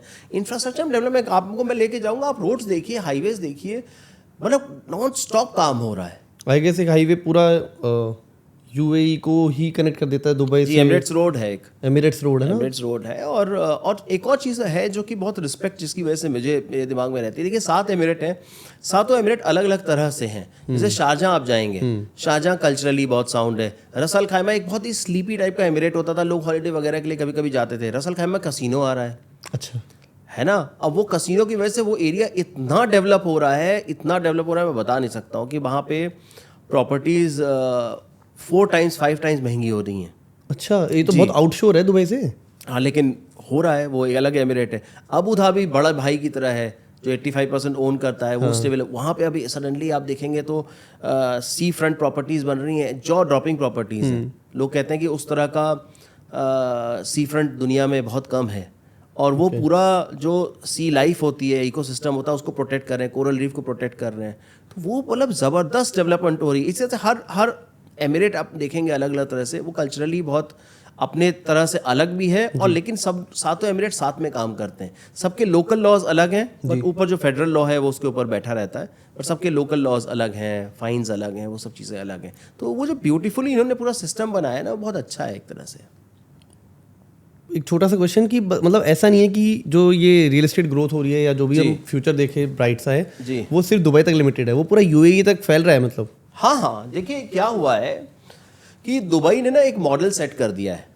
अब बाकी 7 एमिरेट्स फॉलो कर रहे हैं। हाँ, उसको फॉलो कर रहे हैं। देखिए अबू धाबी जो है, Abu Dhabi is the bigger brother, जहाँ पे कि एडनॉक है। ADNOC world's 6th largest oil company है। बट इन्होंने क्या फिगर आउट कर लिया था यूएई एज अ होल ने, कि भाई ये जो टोटल ऑयल इकोनॉमी है ना, इसकी लिमिटेशन है, बहुत पहले ही कर लिया था। आज दुनिया कर रही है कि हम ऑयल इकोनॉमी से मूव करेंगे। इन्होंने पहले ही अपनी परसेप्शन चेंज करनी शुरू कर दी, इसीलिए टूरिज्म पे फोकस आया, इसीलिए रियल एस्टेट पे फोकस आया, और वो उन्होंने कुछ हद तक अब कर भी लिया है ना। दुबई तो आप टोटली आप देखिए तो कोई ऑयल की रिलेटेड बात ही नहीं करता। अबू धाबी कम शेयर हो जाता है रेवेन्यू का ऑयल से। अबू धाबी में आप देखिए फार्मूला 1 रेसिंग हो रही है, यास आइलैंड में कितना ज़बरदस्त डेवलपमेंट है, डिज्नीलैंड आने वाला है वहाँ पे, और जो वहाँ के जिस तरह के विला मैंशंस बन रहे हैं, इवन दुबई में for that matter, it's unbelievable. रस अल खैमा में जिस तरह के प्रॉपर्टीज़ बन रही हैं। और एक और बहुत अच्छी चीज़ बताऊँ, कई बार बात नहीं होती है इसकी, वो ये है कि हर एक जगह का जो सी फ्रंट का वाटर है ना, वो अलग तरह का है। तो आप जब रस अल खैमा में जाएंगे ना, तो वो जिस तरह का पानी दिखता है ना बीचेस पे, वो पानी बहुत अलग तरह से खूबसूरत है। अच्छा। दुबई का वाटर अलग तरह से खूबसूरत है। और जो सैंड भी है ना, उसके कलर्स में भी डिफरेंस है। और आप यही अबू धाबी जाएंगे तो कहीं पे बिल्कुल वाइट सैंड जैसा है बीचेस, कहीं पे अलग लाइटर कलर के सैंड है, वाटर बिल्कुल अलग तरह का दिखाई पड़ता है, कहीं बहुत ज़्यादा ग्रीन है, कहीं शेड्स ऑफ ब्लू है। तो I think that ways, and I think they understand this, and the way they are developing the entire ecosystem, वो जो कम्युनिटी डेवलप कर रहे हैं उसके अराउंड, वो बहुत ही खूबसूरत है। मतलब मुझे नहीं लगता, मतलब मैं by God's grace I do travel across the world, मैंने इस तरह की डेवलपमेंट, इस क्वालिटी की डेवलपमेंट कहीं देखी नहीं है। इसीलिए यहाँ पे ऑफिसेस सेटअप हो रहे हैं। फॉर्च्यून 500 की जो तमाम कंपनीज है बॉस, यहाँ पे हेडक्वार्टर सेटअप कर रही हैं, है ना। आप सोचिए कितने सालों का, कितनी बड़ी बड़ी टीम्स हो, मैकिन्जी और बीसी जैसी टीम्स को हायर करते हैं अपने ऑफिसेस को मूव करने से पहले। मल्टी ईयर प्लान बनता है, वो ये डिसीजंस ले रहे हैं कि दुबई में आ जाते हैं, कि दुबई में आ जाते हैं, दुबई स्ट्रैटेजिकली हमारे लिए बेटर रहेगा। तो वो क्यों ले रहे हैं? वो इसलिए ले रहे हैं। और दुबई गवर्नमेंट पता है अपना ना दिल खोल के स्वागत भी कर रही है। बल्कि मैं अपनी बात बताता हूँ, आप अगर आज की डेट में लाइसेंसेस भी लेना चाहते हैं, 2 दिन के अंदर लाइसेंसेस मिल जाते हैं बिजनेस के। आप नया बिजनेस सेटअप कर लूंगा, नया बिजनेस सेटअप करने 2 से 3 में आपको लाइसेंस मिल जाएगा। आप स्टार्टअप हो, दुनिया भर के आपको छूट है, ऑफिसेज में छूट है बहुत। आप जितना इंडिया में बिजनेस में आप सेटअप करने में सिरदर्दी करते हो, उसके भैया 10वें हिस्से में आपका यहाँ कंपनी सेटअप हो जाएगी। आप अगले हफ्ते से स्टार्ट कर सकते हो। और ये मतलब, और मैं बिजनेस बेशक इंडिया में ही करूँ, मतलब मेरे क्लाइंट इंडिया के ही हो, मेरा हाँ कोई फर्क नहीं पड़ता है, बस दुबई में बैठ के कर लूँ जी। मुझे तो एक और पॉइंट समझना बहुत ज़रूरी है, जो कि हर जगह ज़रूरी होता है। आपने भी बात कर लिया अभी साइकिल की जी, beat stock market, beat anything, है ना, एक साइकिल मूव ऑन करती है। तो क्या दुबई की रियल एस्टेट मार्केट साइकिल जो है वो एज अ होल देखूँ मैं, एज अ दुबई देखूँ, या फिर एज अ कोई प्रोजेक्ट देखूँ कि एक सिंगल प्रोजेक्ट आज लॉन्च हुआ है तो ऑफकोर्स वो यहाँ होगा, फिर ऊपर बढ़ेगा, फिर यहाँ जाएगा, फिर मे भी नीचे आए, तो मैं एज अ सिंगुलर प्रोजेक्ट देखूँ या फिर एज अ होल दुबई की एक साइकिल देखूँ, या दोनों ही क्लब होती हैं? देखिए आप फाइनेंशियल मार्केट को बहुत क्लोजली ट्रैक करते हैं भानु। हाँ। एक बात बताइए कि क्या निफ्टी और सेंसेक्स के जब वो ऊपर जा रहे होते हैं, जब वो ऊपर जा रहे होते हैं, तो वो किसी भी स्टॉक में पैसा लगा लो तो बनना तय है? नहीं ना, स्ट्रैटेजी बनानी पड़ती है, किसमें अच्छे क्या तो ढूंढने पड़ते हैं, है ना? करेक्ट। उसमें आप कुछ फंडामेंटल्स को देखते हैं स्टॉक मार्केट में, बिल्कुल। उसी तरह से म्यूचुअल फंड को भी देखते हैं, हजारों म्यूचुअल फंड, सैकड़ों म्यूचुअल फंड हैं, लेकिन अगर स्टॉक मार्केट बढ़ रही तो इक्विटी म्यूचुअल फंड्स भी बढ़ रहे होते हैं। क्या सारे म्यूचुअल फंड बढ़ते हैं, बराबर रिटर्न देते हैं? अच्छे वाले उससे भी ज्यादा बढ़ जाते हैं, बुरे वाले बुरे ही रहते हैं। और फंड मैनेजर पे भी डिपेंड करता है। करेक्ट, उसकी एफिशिएंसी क्या है। तो इसी तरह से ये मार्केट भी है, इसीलिए ब्रोकर एग्जिस्ट करते हैं, नहीं तो ब्रोकर का प्रोफेशन ही खत्म हो जाता ना। तो इसलिए हर प्रोजेक्ट, ये यहाँ की मार्केट नहीं है और इस एसेट की बात नहीं है, हर मार्केट और हर एसेट में आपको दिमाग लगाना पड़ता है। आंख बंद करके जो इन्वेस्टर इन्वेस्ट करता है उसका हमेशा नुकसान होता है। तो इसलिए आपको पहली बात तो choosing the right broker is the first thing. And when I से ब्रोकर, पहली बात तो मैं अपने आप को ब्रोकर, मैं एडवाइजर बोलता हूँ। हाँ, आप एडवाइजर है ना, एडवाइजर होना चाहिए और गंभीर एडवाइजर होना चाहिए जो कि आपसे कुछ क्वेश्चंस पूछे कि भाई आपका लाइफ गोल क्या है। करेक्ट है ना, क्या करना चाहते हो उसका, भाई ये 3 साल का इन्वेस्टमेंट है, 5 साल का इन्वेस्टमेंट है, पहली बात। दूसरी बात, इन्वेस्टमेंट रियल एस्टेट में 3 पर्पज से होता है। या तो इनकम जनरेट करने के लिए होता है ना, जिसमें कि आपको नेट यील्ड, जो आपने बात बोली कि यील्ड होना चाहिए, रेंटल आना चाहिए, हर महीने अच्छे खासे रुपए आते हैं, है ना। दूसरा इन्वेस्टमेंट होता है आपका कैपिटल अप्रिसिएशन का, कि भाई ठीक है कोई बात नहीं, हमने लगा दिया, मुझे 5 साल में अच्छा पैसा चाहिए, मेरा बेटा जाएगा अमेरिका में पढ़ने के लिए, तो उसको मैं बेच के उसकी पढ़ाई करूंगा, ये मेरा प्लान है। या मैं उसको बेच के मैं रिटायरमेंट फंड मेरा बन जाएगा, ठीक है। या तीसरा होता है जिसमें मैं भी कई बार डील करता हूँ, लेगेसी प्लानिंग, उसको लेगेसी इन्वेस्टमेंट बोलते हैं। अब मैं आपको एग्जांपल्स देता हूँ कुछ। तो पाम जुमेरा में अगर आपने विला लिया, है ना, तो जरूरी नहीं है कि वो आपका पहला वाला रेंटल यील्ड ज्यादा है, अच्छा, है ना। अप्रिसिएशन भी आएगा, बट काफी कुछ अप्रिशिएट वो कर चुका है, बट एक तो उसकी परसेप्शन की वैल्यू है कि शाहरुख खान के साथ रह रहे हो, हाँ, है ना। और शाहरुख खान तो सिर्फ एक ही है, और भी मेजर नाम है क्या? हाँ, दुनिया में बहुत बड़े बड़े लोगों का बहुत कुछ है पाम जुमेरा में। अच्छा, तो मतलब शाहरुख खान हमारे फेवरेट हीरो है, बट देन वैसे कह रहा हूँ कि मतलब there are lot of other people. Ambani का भी है, सब बहुत लोगों का है। अच्छा। तो सर क्या है ना कि वो लेगेसी में आ जाता है। अभी मान लो कि आप इस शहर से थोड़ा सा बॉर्डर पे जो आपको सैंड दिख रहा है, वहाँ पे डेवलपमेंट हो रहा है, वहाँ पे एक डेवलपमेंट उठ रही है, वो डेवलपमेंट हो गई जहाँ पे कि आपको कैपिटल अप्रिसिएशन मिलेगा। एक दूसरे तरह की प्रॉपर्टी होगी जहाँ पे आपको रेंटल यील्ड मिलेगा। लोग गलती क्या करते हैं, और ये बहुत इंपॉर्टेंट है, अगर ये कोई सुन रहा है और इस पॉडकास्ट को यहाँ तक सुन लेता है, तो मैं बहुत इंपॉर्टेंट बात, अगर एक टेक अवे वो यही है, भाई आप जो है ना कंफ्यूज मत होइए, एनालिसिस पैरालिसिस मत पढ़िए। आप ये सोचिए कि अप्रिसिएशन भी हो जाएगा, नेट यील्ड भी मिल जाएगी, लेगेसी प्लानिंग भी हो जाएगी, सब कुछ नहीं हो पाता है। अच्छा, तो थोड़ा सा आपको बैलेंस सोच रखने की ज़रूरत है, और इसीलिए नहीं तो आप प्रॉपर्टी गलत लेंगे और गलत ब्रोकर के हाथ में फंसेंगे भी। कई प्रॉपर्टीज ऐसी होती हैं, हम लोग क्या करते हैं, हम लोग कोशिश करते हैं कि इन तीनों का जहां तक मिश्रण हो जाए, बट इनमें से कोई एक चीज है वो लीडिंग होनी चाहिए। अच्छा, है ना। कोई प्रॉपर्टी हो जो सिर्फ कैपिटल अप्रिसिएशन के लिए बेस्ट होगी, बट वो रेंटल यील्ड भी अच्छी देगी, है ना, और लॉन्ग टर्म लेगेसी प्लानिंग के लिए भी अच्छी रहेगी। ऐसा ढूंढना पड़ेगा। हाँ, तो इस तरह की चीज आपको ढूंढनी पड़ती, इसके लिए मेहनत लगती है बॉस। रीडिंग अप चाहिए, आपको हर एरिया का डेवलपमेंट चाहिए, डेवलपर का ट्रैक रिकॉर्ड चाहिए। एक बात और बताता हूँ, अगर कोई डेवलपर, इसमें बहुत लोग फंसते हैं कि एक डेवलपर अगर बड़ा है, रेप्यूटेड है, उसकी सारी प्रॉपर्टीज बराबर नहीं है बॉस। ओके, अगर एमआर ने बुर्ज खलीफा बनाया तो, अब मैं किसी डेवलपर का नाम नहीं लेना चाहता, है ना, वो गलत हो जाएगा, क्योंकि हम सब उनके साथ काम करते हैं, हम पार्टनर्स, हम किसी का मैं नाम नहीं लेना चाहूँगा। बट अच्छे से अच्छे डेवलपर की सारी प्रॉपर्टीज बराबर नहीं होती हैं। मैं नहीं कह रहा हूँ खराब होती हैं, बराबर नहीं होती, पहली बात। दूसरी बात है, आप आंख बंद करके नहीं लगा सकते।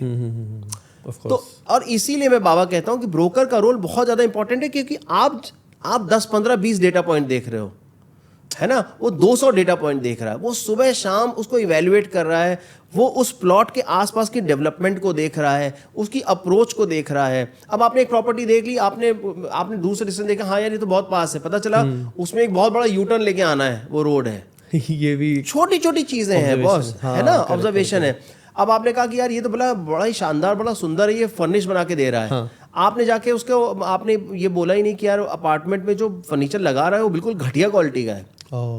करेक्ट। अब कोई डेवलपर है कि वो सेमी फर्निश दे रहा है, लेकिन वो टाइल्स लगा रहा है इटालियन, कोई लगा रहा है चाइनीज टाइल, कोई दलवार से लगा रहा है इतने, कोई लगा रहा है उससे डबल थिकनेस के, है ना, कोई लगा रहा है बिल्कुल सस्ते गैजेट्स, कोई लगा रहा है बॉश के। तो ये आप, और ये तो मैं भी 3-4 चीजें बोली, मैं ऐसे 200 चीजें गिना सकता हूँ। करेक्ट है ना, एंट्रेंस कैसे होगी, एंट्रेंस का फसाड कैसे होगा, आपकी जो सीलिंग की हाइट है वो कैसी होगी, जो लाइटिंग है वो किस क्वालिटी की होगी, है ना, जो मूवमेंट है ट्रैफिक का कम्युनिटी में वो कैसे प्लान्ड है। बट ये तो ब्रोकर का रोल ही कितना होता है, हिल कम हिल गाइड में, वो अच्छी प्रॉपर्टी एडवाइस कर दे उतना काफ़ी है, फिर ठीक है अपने अपने रास्ते में है। मतलब मेरे को क्या फ़र्क पड़ जाएगा कि मैंने एक बहुत अच्छा ब्रोकर चुन लिया एक बुरा चुन लिया, यही कि वो शायद बुरा वाला जहाँ ज़्यादा कमीशन हो वो दिखा देगा, बट अगर मैंने बेसिक एवेल्यूशन किया तो वो मुझे अच्छा दे देगा। बहुत अच्छा क्वेश्चन है ये, thankfully you asked this question. देखिए भानु जी, ऐसा नहीं है। देखिए जो अच्छा ब्रोकर होगा ना, अच्छा ब्रोकर तो मैं कहूँगा या तो एक ईमानदार ब्रोकर होता है या एक बेईमान ब्रोकर होता है। सिंपल बात, मैं साफ कहना चाहता हूँ। जो ईमानदार ब्रोकर हो, मैं नहीं कह रहा हूँ मैं ही हूँ, ऐसे ब्रोकर्स आई एम श्योर और भी होंगे, मार्केट में एग्जिस्ट करते होंगे, कम हैं लेकिन आई एम श्योर करते होंगे। जो देखिए कमीशन हमारा ये लिविंग है तो हम इस पे कमीशन कमाते हैं, तो हर प्रोफेशन में होता है, वो तो एक अलग चीज़ हो गई। इंपॉर्टेंट चीज़ क्या होती है कि हाथ कौन थामता है आपका। देखिए इंपॉर्टेंट चीज़ क्या है ना, आपने घर बेचा, मैंने यहाँ पे 3 प्रॉपर्टीज में इन्वेस्ट किया, उन तीनों ब्रोकर ने जैसे मैंने प्रॉपर्टी रजिस्टर हुई मेरे साथ ना तो कॉफ़ी पी ना मुझसे बात किया, रजिस्ट्रेशन के बाद चले गए। आज तक कोई हैप्पी न्यू ईयर नहीं आया, हैप्पी दिवाली नहीं आया, कोई कॉल नहीं आया, कुछ नहीं, कोई पोस्ट सर्विस। क्योंकि क्या होता है मैं आपको बताता हूँ, ज़्यादातर ब्रोकर्स बाय ट्रेनिंग ये सोचते हैं कि लाइफ टाइम वैल्यू क्लाइंट की एक ही बार की है। एक ही बार। क्योंकि मैं फाइनेंशियल बैकग्राउंड से आता हूं तो मुझे लगता है कि ऐसा नहीं है। लाइफ टाइम वैल्यू एक क्लाइंट की बहुत लंबी होती है। आप मल्टीपल प्रॉपर्टीज खरीदते बेचते हो, पहली बात ये तो बिजनेस साइड पे हो गई। दूसरी बात है आपकी रिस्पॉन्सिबिलिटी भी है।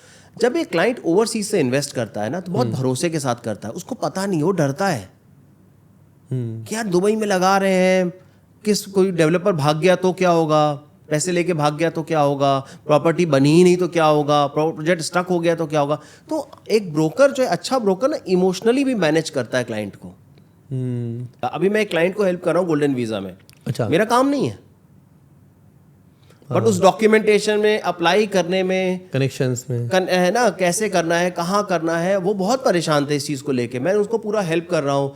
फिर एक दूसरे क्लाइंट थे, उनका घर जो तैयार हो गया, वो उनको टेनेंट में हेल्प चाहिए थी, मैंने कोई कमीशन चार्ज नहीं की। मैं यूजुअली पहला जो, अगर आप उससे घर खरीदते हैं, जो पहला टेनेंसी का होता है वो मैं फ्री करता हूँ। अच्छा, आप ही settle. I don't charge any brokerage for that. Okay, क्योंकि वो क्लाइंट को चाहिए हैंड होल्डिंग ना बॉस। वो अगर दूसरे के पास जाएगा, दूसरा उनको कुछ और मिसगाइड करे, तो आपको ये बहुत ज़रूरी है चीज़ें। और तीसरी बात क्या होती है ना बॉस की, आप ये बात कह रहे हैं, ऐसा नहीं है कि ब्रोकर का रोल वहाँ पे ख़त्म हो जाता है। एक बात और भी आती है कि जो ब्रोकर होता है ना, वो आपके फैमिली को और आपके फाइनेंसेस को इस प्रोसेस में बहुत अच्छे से समझ जाता है ना। तो आपका एक ना साउंडिंग बोर्ड बन जाता है। मेरे पास क्लाइंट्स क्या क्या डिस्कशन करते हैं, आप सुन के हंसोगे कि यार मेरा बेटा यूके में पढ़ रहा है, वो वापस आने वाला है, तो इसका कैसे करा जाए, इसमें रहे कि रेंट पे रहे, रेंट का ये इस घर में डालें कि उसमें डालें, डिफरेंशियल क्या होगा। और ये घंटों चलती हैं।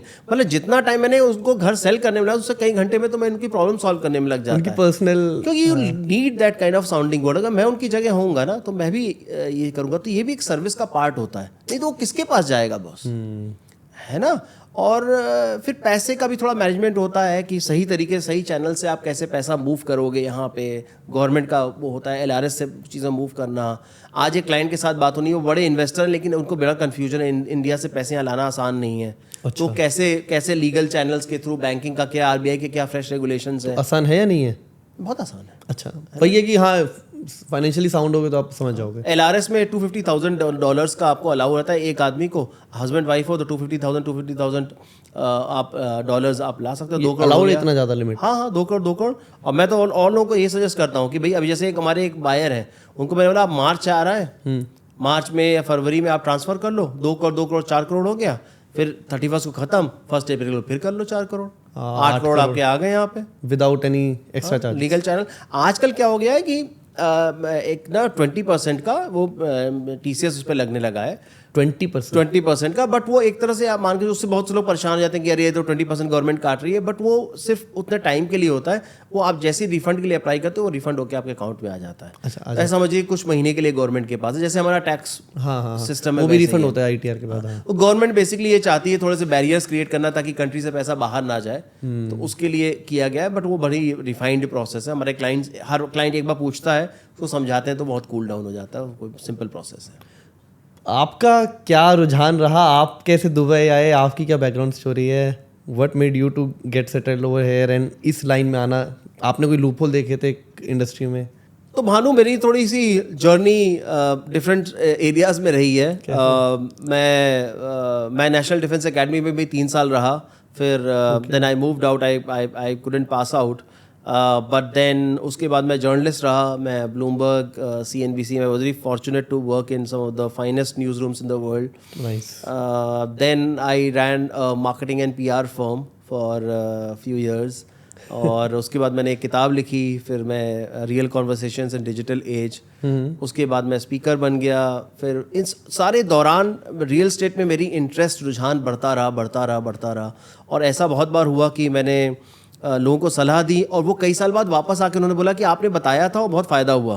तो इनफैक्ट एक्चुअली मैंने एक एस्ट्रोलॉजर से पूछा, जो हमारे फैमिली एस्ट्रोलॉजर हैं, उन्होंने कहा था कि बेटा आपकी डेस्टिनी रियल एस्टेट है, और ऐसा है कि आप जिसको बताओगे उसका भी फायदा होगा और आप जो लगाओगे उसमें भी होगा। और मैंने ये चीज़ देखनी शुरू की, मैं जहाँ इन्वेस्ट करता रहा, मुझे भगवान की दया से फ़ायदा हुआ। जितने भी इन्वेस्टर्स को अभी तक बताया है 100% रेट रहा है, एंड भगवान की कृपा रहे कि हमेशा ऐसा रहे। तो ये है। आप हैं कहाँ से इंडिया में? मैं लखनऊ से बिलोंग करता हूँ। अरे जी, लखनऊ से हूँ, यूपी से हूँ। बाकी मैंने रिपोर्टिंग वगैरह के लिए काम बॉम्बे में किया है, बैंगलोर में रहा हूँ, दिल्ली में रहा हूँ। तो ये है। इनफैक्ट मैं रियल एस्टेट पे एक बुक भी लिख रहा हूँ, कभी हम दोबारा पॉडकास्ट करेंगे तो एक बार उस पर फिर से बात कर सकते हैं, उस पर डिस्कस करेंगे। जी। अच्छा, we are wrapping up, it's your last thing. Studio वाले भैया आ चुके हैं, वी आर इन दुबई। मुझे जाते जाते एक चीज़ बताइए ऋतु, कि अभी भी बहुत लोगों के माइंड में ये चीज़ है कि यार ठीक है, ये पॉडकास्ट भी देख लिया उन्होंने, बट वो सोचेंगे कि चलो करता हूँ, 1 साल बाद सोचता हूँ, कमेंट करूँ या ना करूँ, बाद में कर लूँगा, फिर से इस पॉडकास्ट पे आ जाऊँगा, डिस्क्रिप्शन से ऋतु का नंबर निकालूंगा, 1 साल बाद कॉल करूँगा, तब तक क्या बदल जाएगा? क्या लगता है, हर साल कुछ ऐसा होता है, या अगर आज थॉट आ रहा है तो they should just text you, call you और have a talk with you? Bhanu, जब कोई चीज़ प्रोसेस होती है ना, तो आपने देखा होगा वो प्रोसेस धीमे धीमे स्टार्ट होती है, करते वो मशीन तेज चलने लगती है। हाँ, है ना, हर चीज़ में होता है। पहले स्टार्ट धीमे धीमे, आपके पॉडकास्ट में भी हुआ होगा, करते अभी आप एक मशीन की तरह जैसे बिल्कुल बहुत तेज काम करेंगे, एक्सपर्ट हो गए होंगे। वैसे ही दुबई का वो फेस चल रहा है। अब दुबई भाग रही है, अब दुबई चल नहीं रही है। हाँ। तो साल भर में ना, हर साल चीज़ें चेंज हो रही है। मैं आपको बहुत क्विक सी बात बताता हूँ, एयरपोर्ट की बात बताता हूँ। मेरी वाइफ अभी रियाद गई है एक मीटिंग के लिए, तो उनकी जो वापसी की फ़्लाइट है वो नए वाले एयरपोर्ट से हैं। हम सब लोग शॉक्ड सुन के कि अच्छा, नया एयरपोर्ट पे काम चल रहा है। तो कई सारी फ्लाइट्स नए एयरपोर्ट्स पे जो कई साल बाद चालू होने वाला था, उससे चालू हो गई हैं। अच्छा, फेज शुरू भी कर दिया। तो अब आप सोचिए कि लोग आना जाना शुरू कर ही दिए, तो दुबई साउथ में पूरा डेवलपमेंट चालू हो ही गया ना। फिर तो you will miss the bus, people will miss the bus. आप सोचते रहेंगे, आप बुराई करते रहेंगे कि बबल है, ये है, वो है। मैं जो इन्वेस्टर्स हैं बॉस, वो इन्वेस्ट कर रहे हैं, है ना। जो लार्ज इन्वेस्टर्स हैं दुनिया में ना, सबकी नज़रें हैं, फंड मैनेजर्स पैसा लगा रहे हैं यहाँ पे। यहाँ बहुत ज़्यादा कैपिटल दुबई में आ रहा है, और ये भी 10 टाइम्स बढ़ने वाला है। तो आप बस में बैठ जाइए, नहीं तो बस छूट जाएगी। यही मैं कह सकता हूँ। और हाथ थामने के लिए आप हैं? मैं हाथ थामने के लिए हूँ, और कई साल तक रहूँगा, जब तक आप चाहेंगे, जब तक आप हाथ छुड़ाएंगे नहीं, मैं आपका हाथ थामे रहूँगा। वन लास्ट रिक्वेस्ट, बहुतों के बहुत डाउट्स होने वाले हैं। I would request you, comment करते हैं पहले तो ये लोग। जी सर। तो आप प्लीज कमेंट में एक्टिव रह पाएं, आप, आपकी टीम। बिल्कुल। Thank you for coming in बतलाइए, thank you for calling us in Dubai, it was great meeting you. Thank you Ritu. आपके धैर्य के लिए, आपके पेशेंस के लिए बहुत बहुत धन्यवाद। अरे सर, आई होप कोई वैल्यू निकली हो इससे, लोग आपके ऑडियंस हो उनको वैल्यू निकले। इनको भी निकले और मुझे तो निकल गई। मैं बात करूंगा आगे। चलिए फटाफट चल के आपको पॉटरी दिलाते हैं। श्योर। Thank you. अच्छा ऋतु, अब ये फॉर्मेलिटी छोड़ते हैं, फॉर्मल स्पेस से निकलते हैं, कैजुअल टॉक करते हैं। कैजुअल टॉक से मेरा मतलब है प्रोजेक्ट्स देखते हैं। मैं खुद कह रहा हूँ, मेरा मन बन रहा है। पक्का आप कार में घूमते हैं, तब आप मुझे बताना क्या नहीं लेना, क्या लेना है। पक्का आइए, and you will love it. जो यहाँ तक आ गया पॉडकास्ट में, अब उसके लिए रियल वैल्यू निकलेगी। पक्का आ जाओ। दुबई का मैप है मेरे पास जी। ऑडियंस जो दुबई आई ही नहीं है, या आई भी है, उन्हें भी समझ नहीं आता, है ना। हमें अपने दिल्ली का नहीं आता जी। तो आप दुबई का मैप पहले क्लियर कर दो। पुराना दुबई क्या है, नया क्या है, बिक क्या गया, क्या अच्छा है, क्या हाइप में है, क्या ओवर हाइप में है। मैं शॉर्ट और कंसाइज में समझाने की कोशिश करता हूँ, है ना। एक पूरे शहर के बारे में जितने कम से कम शब्दों में समझा सकता हूँ। देखिए, बेसिकली मैं आपको समझाता हूँ। ये जो एरिया है ना, ये डिवीजन एक तरह से रफली समझिए, ये ओल्ड दुबई और न्यू दुबई को सेपरेट करता है। तो ये एक तरह से ओल्ड हो गया दुबई, ये आपका सारा न्यू दुबई हो गया। ठीक है। ये आप जो देख रहे हैं ये है पाम जुमेरा, जो इसके बारे में सभी लोग जानते हैं आज की डेट में। ये पाम जबल अली है जो अभी डेवलप हो रहा है। ओके। ठीक है। ये रफली आपका दुबई साउथ कहलाता है। ओके। ठीक है। ये पाम जबल अली हो गया। यहाँ पे ये आपका मरीना इलाका कहलाता है, दुबई मरीना, जहाँ पे इस समय हम बैठे हुए हैं जी। ठीक है। यहाँ पे आपका बुर्ज खलीफा वाला एरिया आ जाता है, बिजनेस बे आ जाता है। यहाँ आपका रस अल खैमा है जहाँ पे कि वो कसिनो आ रहा है। ये वर्ल्ड आइलैंड्स है। ठीक है। बना नहीं है क्या वर्ल्ड आइलैंड पूरा? ये अभी कंस्ट्रक्शन चल रहा है। ये और पाम जबल डिले हो गए थे, लेकिन अब ये इन्होंने कंस्ट्रक्शन पकड़ लिया है। अब बहुत तेजी से डेवलपमेंट हो रहा है। यहाँ पे बहुत प्राइम प्रॉपर्टीज बन रही हैं जो कि one of the most expensive in the world हैं। और ये जो शोर लाइन है बहुत बड़ी शोर लाइन है, ये चलती जाती है और इसी पे आप थोड़ा आगे जाते हैं तो अबू धाबी आ जाता है। ओके। आफ्टर फ्यू किलोमीटर इसी में शुरू में आपका आ जाएगा यास आइलैंड, जहाँ पे कि डिज्नी पार्क भी आने वाला है। तो रफली ये है। और यहाँ पे जो है, यहाँ पे न्यू एयरपोर्ट दुबई का आ रहा है। ये दुबई का ओल्ड एयरपोर्ट है। न्यू दुबई का एयरपोर्ट पुराने एयरपोर्ट से 4 टाइम्स बड़ा है। 4 टाइम्स? हमारा तो पुराना इतना बड़ा था। अब ये देखिए, आप देखिए कितना कॉन्सेंट्रेटेड है ये। देख रहे हैं? तो यहाँ पे तमाम तरह की प्रॉब्लम्स अब आने लगी, ट्रैफिक को लेके, कंजेशन को लेके, सब चीजों को लेके। हालांकि एयरपोर्ट अपने आप बहुत बड़ा है। अब ये देखिए खाली दिख रहा है आपको, करेक्ट है ना? तो ये वैसे नहीं खाली, क्योंकि डेवलपमेंट बहुत चल रही है, बट इतना कंजस्टेड नहीं है। और ये एयरपोर्ट अब ये जानते हैं कि यहाँ पे पॉपुलेशन डबल होने वाली आने वाले सालों में। तो अगर प्रॉपर्टी में एंटर करना है तो इस साइड में करें? इस साइड में आपको, इस साइड में करना चाहिए। और मैं आपको एक और बात बोलूंगा, दुबई का एक विजन चल रहा है इस चीज को लेके, इस एरिया को लेके, इस एरिया के जो बियॉन्ड है एरियाज,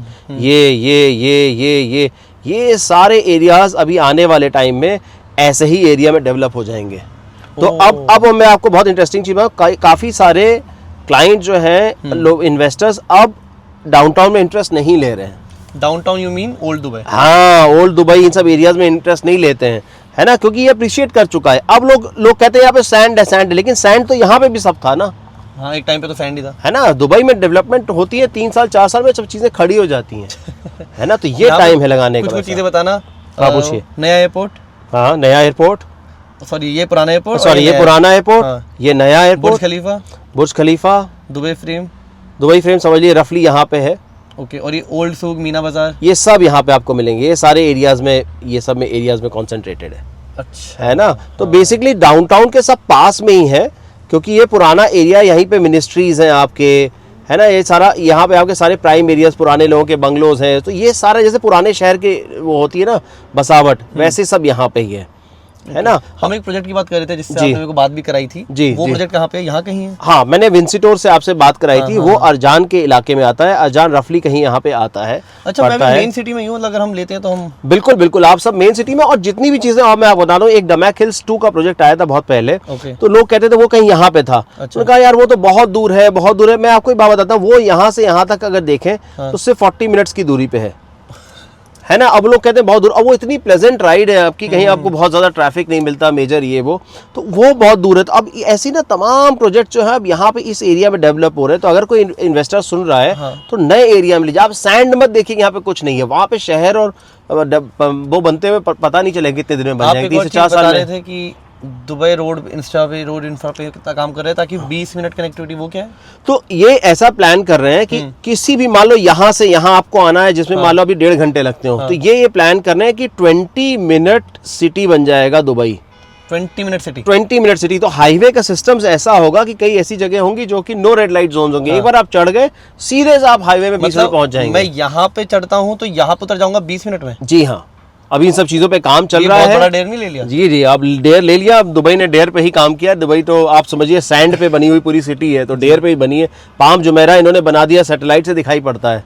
अब जब ये सक्सेसफुल हो गया तो इससे भी डबल साइज का पाम जुमेरा बना रहे हैं। तो ये तो डेयर पे ही पूरी सिटी और कंट्री बनी है। अगर यहाँ पे कुछ ऐसा बताना कि इस रीजन में हल्का सा आइडिया देना बस, सबसे महंगा एरिया कहाँ पे होगा, सबसे महंगा रेजिडेंस कहाँ होगा? Palm Jumeirah? देखिए, पाम जुमेरा महंगा है क्योंकि यहाँ पे बहुत प्रीमियम विलाज है और परसेप्शन की भी वैल्यू है। और यहाँ पे जो एरियाज है डाउनटाउन, यहाँ पे कुछ प्रॉपर्टीज आ रही है। जैसे बिनघाती की एक मर्सिडीज की प्रॉपर्टी आई थी, वहाँ पे जैसे आपने पेंट हाउस ले लिया, तो कई घर ऐसे जो 100 करोड़ के भी हैं, है ना? तो हो सकता है आपको पाम जुमेरा में आपको हो सकता है 25 करोड़ का एक विला मिल जाए। लेकिन हो सकता है यहाँ पे आपको जो अपार्टमेंट और डाउनटाउन में वो आपका ये पाम जुमेरा में आपको 20-25 करोड़ का मिल जाए। और यहाँ पे डाउनटाउन में शायद आपको वही चीज़ जो है 100 करोड़ की मिले। तो प्रॉपर्टी के ऊपर है, बट हाँ मान के चलिए कि ये इलाका और डाउनटाउन का इलाका अभी सबसे महंगे इलाकों में से आता है। और कुछ बजट फ्रेंडली इलाके देखिए, आप जैसे जैसे आप इधर के एरियाज में डेवलप, जैसे दुबई साउथ इस समय अपकमिंग एरिया है ना, यहाँ पे अभी जूस बाकी है 1.5 से 2 साल के अंदर, ये एरियाज डेवलप हो रहे हैं। ये सारे जितने भी दुबई साउथ का एक्सटेंशन है, ये सब जैसे जैसे एरियाज हो रहे हैं, जेवीटी जेवीसी के आगे, यहाँ पे जेवीसी जेवीटी आते हैं, हाँ। इनके एरियाज के आगे डेवलपमेंट हो रहा है। दुबई सिलिकॉन ओएसिस आता है, उस एरियाज के आगे या उस एरियाज के आसपास जो डेवलपमेंट हो रही वो है। आप डीएलआरसी देख लीजिए, डीएलआरसी में आप डेवलपमेंट हो रही है बहुत अच्छी, है ना। तो ये सारे मैं आपको वही बोला, आप रफली समझ के चलिए कि ये जो नए एरियाज डेवलप हो रहे हैं ना, दुबई का विजन, दुबई की सरकार, दुबई के लीडरशिप का पूरा फोकस वहीं पे ही है। यहाँ एंटर करना, जी बिल्कुल, आपको वहीं पे एंटर, जी। और क्योंकि ना वहाँ पर जो रोड नेटवर्क्स भी है ना वो नए बन रहे हैं, ओके। तो सारे हाईवेज ऐसे होंगे जो एयरपोर्ट से कनेक्टिविटी बहुत अच्छी होगी, ठीक है ना। आपको कंजेस्टेड कम होगी, रोड की चौड़ाई 3-3, 4-4 गुना ज्यादा होगी पुराने रोड से। अच्छा, ये तो एक और क्वेश्चन है। हाँ जी, गोल्डन वीजा की हमने बात करी थी, हाँ। बट कितना कैपिटल लाना है, कौन आ सकता है, और क्या क्या तरीके हैं जिससे हम दुबई में गोल्डन वीजा ले सकते हैं? बड़ा फायदा बहुत है। बड़ा सिंपल, मैं आपको छोटी चीज बताता हूँ। गोल्डन वीजा आज की डेट में one of the hottest topics है दुनिया में। गोल्डन वीजा के लिए 2 मिलियन दिरहम्स की टोटल इन्वेस्टमेंट चाहिए। 2 मिलियन दिरहम्स करीब 4.5 से 5 करोड़ के बीच हुआ। एक सिंगल प्रॉपर्टी में हो सकता है, 3-4 प्रॉपर्टीज मिक्स करके भी ले सकते हैं। आप आइए, उसको आप बुक करिए, बुकिंग के साथ ही आप गोल्डन वीजा के लिए एलिजिबल हो जाएंगे। और कौन सा तरीका है रियल एस्टेट के अलावा? रियल एस्टेट के अलावा अगर आपकी सर्टेन इनकम है 30,000 दिरहम से ऊपर है, तब भी आप अप्लाई कर सकते हैं। कुछ साइंटिस्ट होते हैं, एआई में बहुत से लोग हैं, स्टूडेंट, एक्सेप्शनल स्टूडेंट, वो लोग भी गोल्डन वीजा के लिए अप्लाई करते हैं, बट मोस्ट पॉपुलर प्रॉपर्टी है। परफेक्ट। अच्छा, हमने जस्ट अभी गाड़ी पार्क की है, हाँ। तो रितु अब क्या करने वाले हो? तो ये आरटीए का व्हाट्सएप का ऐप है। ओके। अब मैं क्या करूंगा, यहाँ पे मैं अपने गाड़ी का नंबर डालूंगा CC 48072, और ये देखिए पीछे कोड लिखा है, ये देखिए 392 AP। ये कहाँ लिखा है? टावर पे? ये ब्लू बोर्ड, ये देखिए, ये ओके है ना, लिखा P। ठीक है। अब ये मैं डालूंगा 392 AP। आप एक तरह से गवर्नमेंट को खुद बता रहे हो कि मैं यहाँ पे अपनी गाड़ी खड़ी कर रहा हूँ।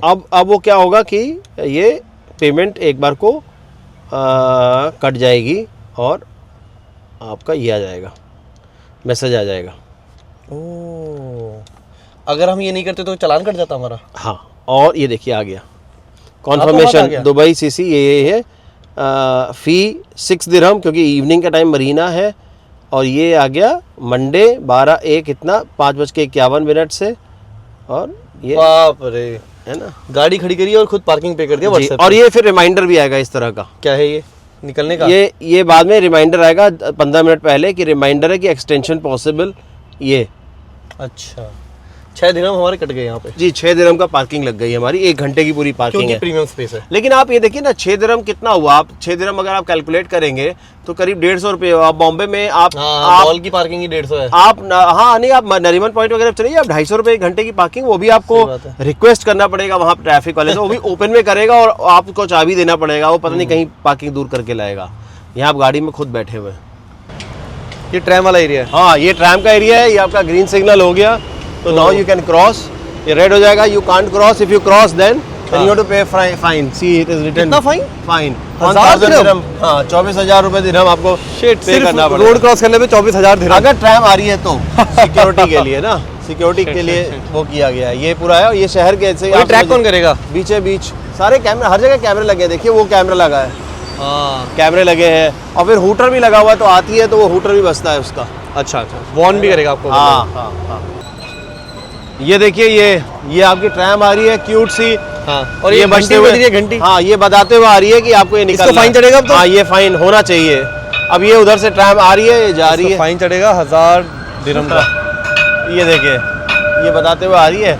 इसकी स्पीड बहुत स्लो होती है। ओके। और देखिए सारी भरी हुई है। यहाँ जो आसपास लोग रहते हैं उनके लिए बहुत ही कन्वीनियंट है आना जाना। करेक्ट, सस्ता भी, और शायद सेम कार्ड से जो मेट्रो कार्ड है उसी मेट्रो कार्ड के बराबर। यहाँ नोल कार्ड हर जगह चल जाता है, बस में भी वही कार्ड चल जाता है ना। तो देखिए बहुत ईजी है, और इस पर ट्रैवल करना बहुत ईजी है, और सारे टूरिस्ट इस पे आके जरूर ट्रैवल करते हैं। एंड अगेन मैं रिमाइंड करा दूं कि अगर ये वॉयलेट करते तो 1000 दिरहम, 24,000 का फाइन। 24,000 का फाइन है ना।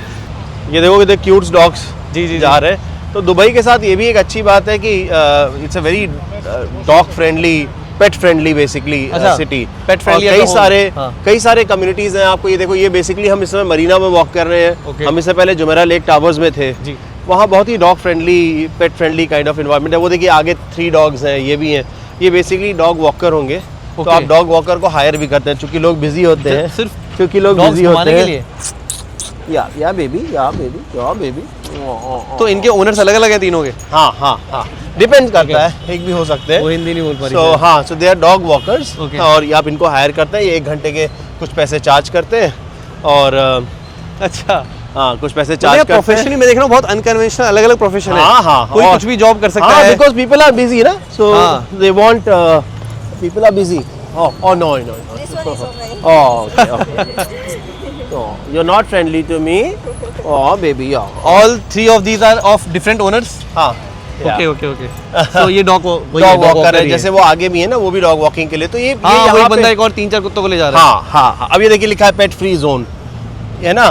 तो अब ये क्या है, यहाँ पे ना यहाँ पे इन्होंने पेट फ्री कर दिया है क्योंकि पेट वेस्ट के लिए वो कर दिया है। इस साइड जाना अलाउड नहीं। हाँ, जाना अलाउड नहीं है ना, क्योंकि लोग इधर गंदा कर देते। तो इधर है, आपने वो किया और आपने कलेक्ट कर लिया। तो यहाँ पे नियम बहुत स्ट्रिक्ट बनाए गए दुबई में, कि हर चीज़ के तो आप अगर रूल्स फॉलो करते रहेंगे तो इससे बढ़िया कुछ है नहीं। इसीलिए क्लीन रहता है। सर्विस लेन है क्या वॉकिंग और साइकिलिंग के लिए? हाँ, साइकिलिंग के लिए अलग लेन बना रखी है, सेफ्टी के लिए, ताकि साइकिल वाले दूसरे व्हीकल से टकराए नहीं। हाँ, और मैं वो देख रहा हूँ एक वो साइकिल से लेकर घूम रहे कोई सिंगल ऐसे खड़े होकर। हाँ, वो बैटरी वाली होती है, वो सारी किराए पे आपको मिल जाती है। आप जाइए, उसको स्कैन करिए ऐप से, है ना? हाँ, ये भी खड़ी है। हाँ, तो उसमें आप ये तो बाबू आपको वो देखिए आगे स्टैंड है, वो आगे स्टैंड है। वो आपको करीम की जो है ना, करीम की बाइक्स होती हैं, आप उसको ले सकते हैं। साइकिल भी होती है।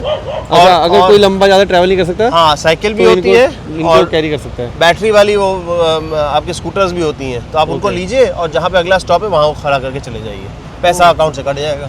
पैसा अकाउंट से कट जाएगा। हाँ। सब ऑटोमेटेड। हाँ, और बहुत सस्ता है वैसे। अच्छा। हाँ, लंबे वॉक्स 20,000 स्टेप से बंदा थक जाता है तो जी।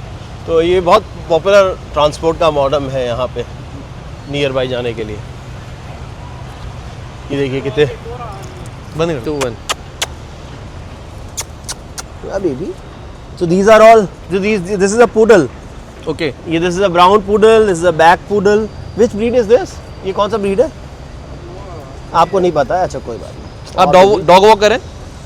हाँ, ये डॉग वॉकर होंगे। It's a very pet friendly, that means Dubai is amazing in terms of pet friendly communities. See, look at these. आप हिंदी आता है आपको? एक डॉग का महीने में कितना चार्ज करते हो आप? 2000. क्या? 2000. 2000 पर डॉग? Per dog no.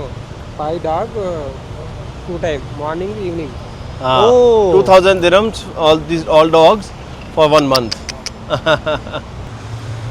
तो ये भानु आप देखिए, ये सारे यॉट्स जो है ना जी, ये यॉट आपके उधर से आपको मैं चल के दिखाता हूँ। वो सारे यॉट्स पार्क में, देखिए इवनिंग का टाइम है, खूबसूरत इवनिंग है। चले? हाँ, आइए, है ना, खूबसूरत इवनिंग है। ये देखिए सारे यॉट्स जा रहे हैं, ये सारे टूरिस्ट आ रहे हैं यहाँ पे। आपको अभी यॉट्स जितने पार्कड हैं सब आपको खाली दिखाई पड़ेगा।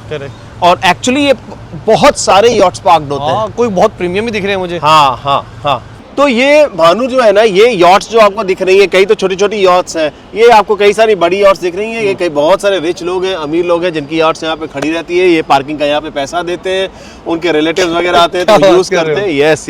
ये तो बहुत कॉस्टली पड़ता होगा। ये बहुत कॉस्टली होता है और बहुत सारे करोड़ लगते हैं इसको लेने में, और उससे ज्यादा इसको मेंटेन करने में लगते हैं। इंडियंस रिचेस भी हैं बहुत सारे इंडियंस हैं जो कि ओन करते हैं यहाँ पे। यही नहीं ओन करते हैं, शिपिंग कंपनीज तक भी ओन करते हैं। बाप रे, हजारों माइल्स ट्रैवल करके जी ये बर्ड्स आती हैं यहाँ पे। मतलब रितु, दुबई में बस बुर्ज खलीफा नहीं है, ये सब भी है। हाँ, ये सब भी है, और ये बुर्ज खलीफा को देखने आती है। ये भी दुबई की डेवलपमेंट को एडमायर करती हैं। हजारों माइल से आ रही है और आप इतने पास से यहाँ पे दुबई की प्रॉपर्टी खरीदने नहीं आ रहे हैं। आज ही आइए खरीदने के लिए।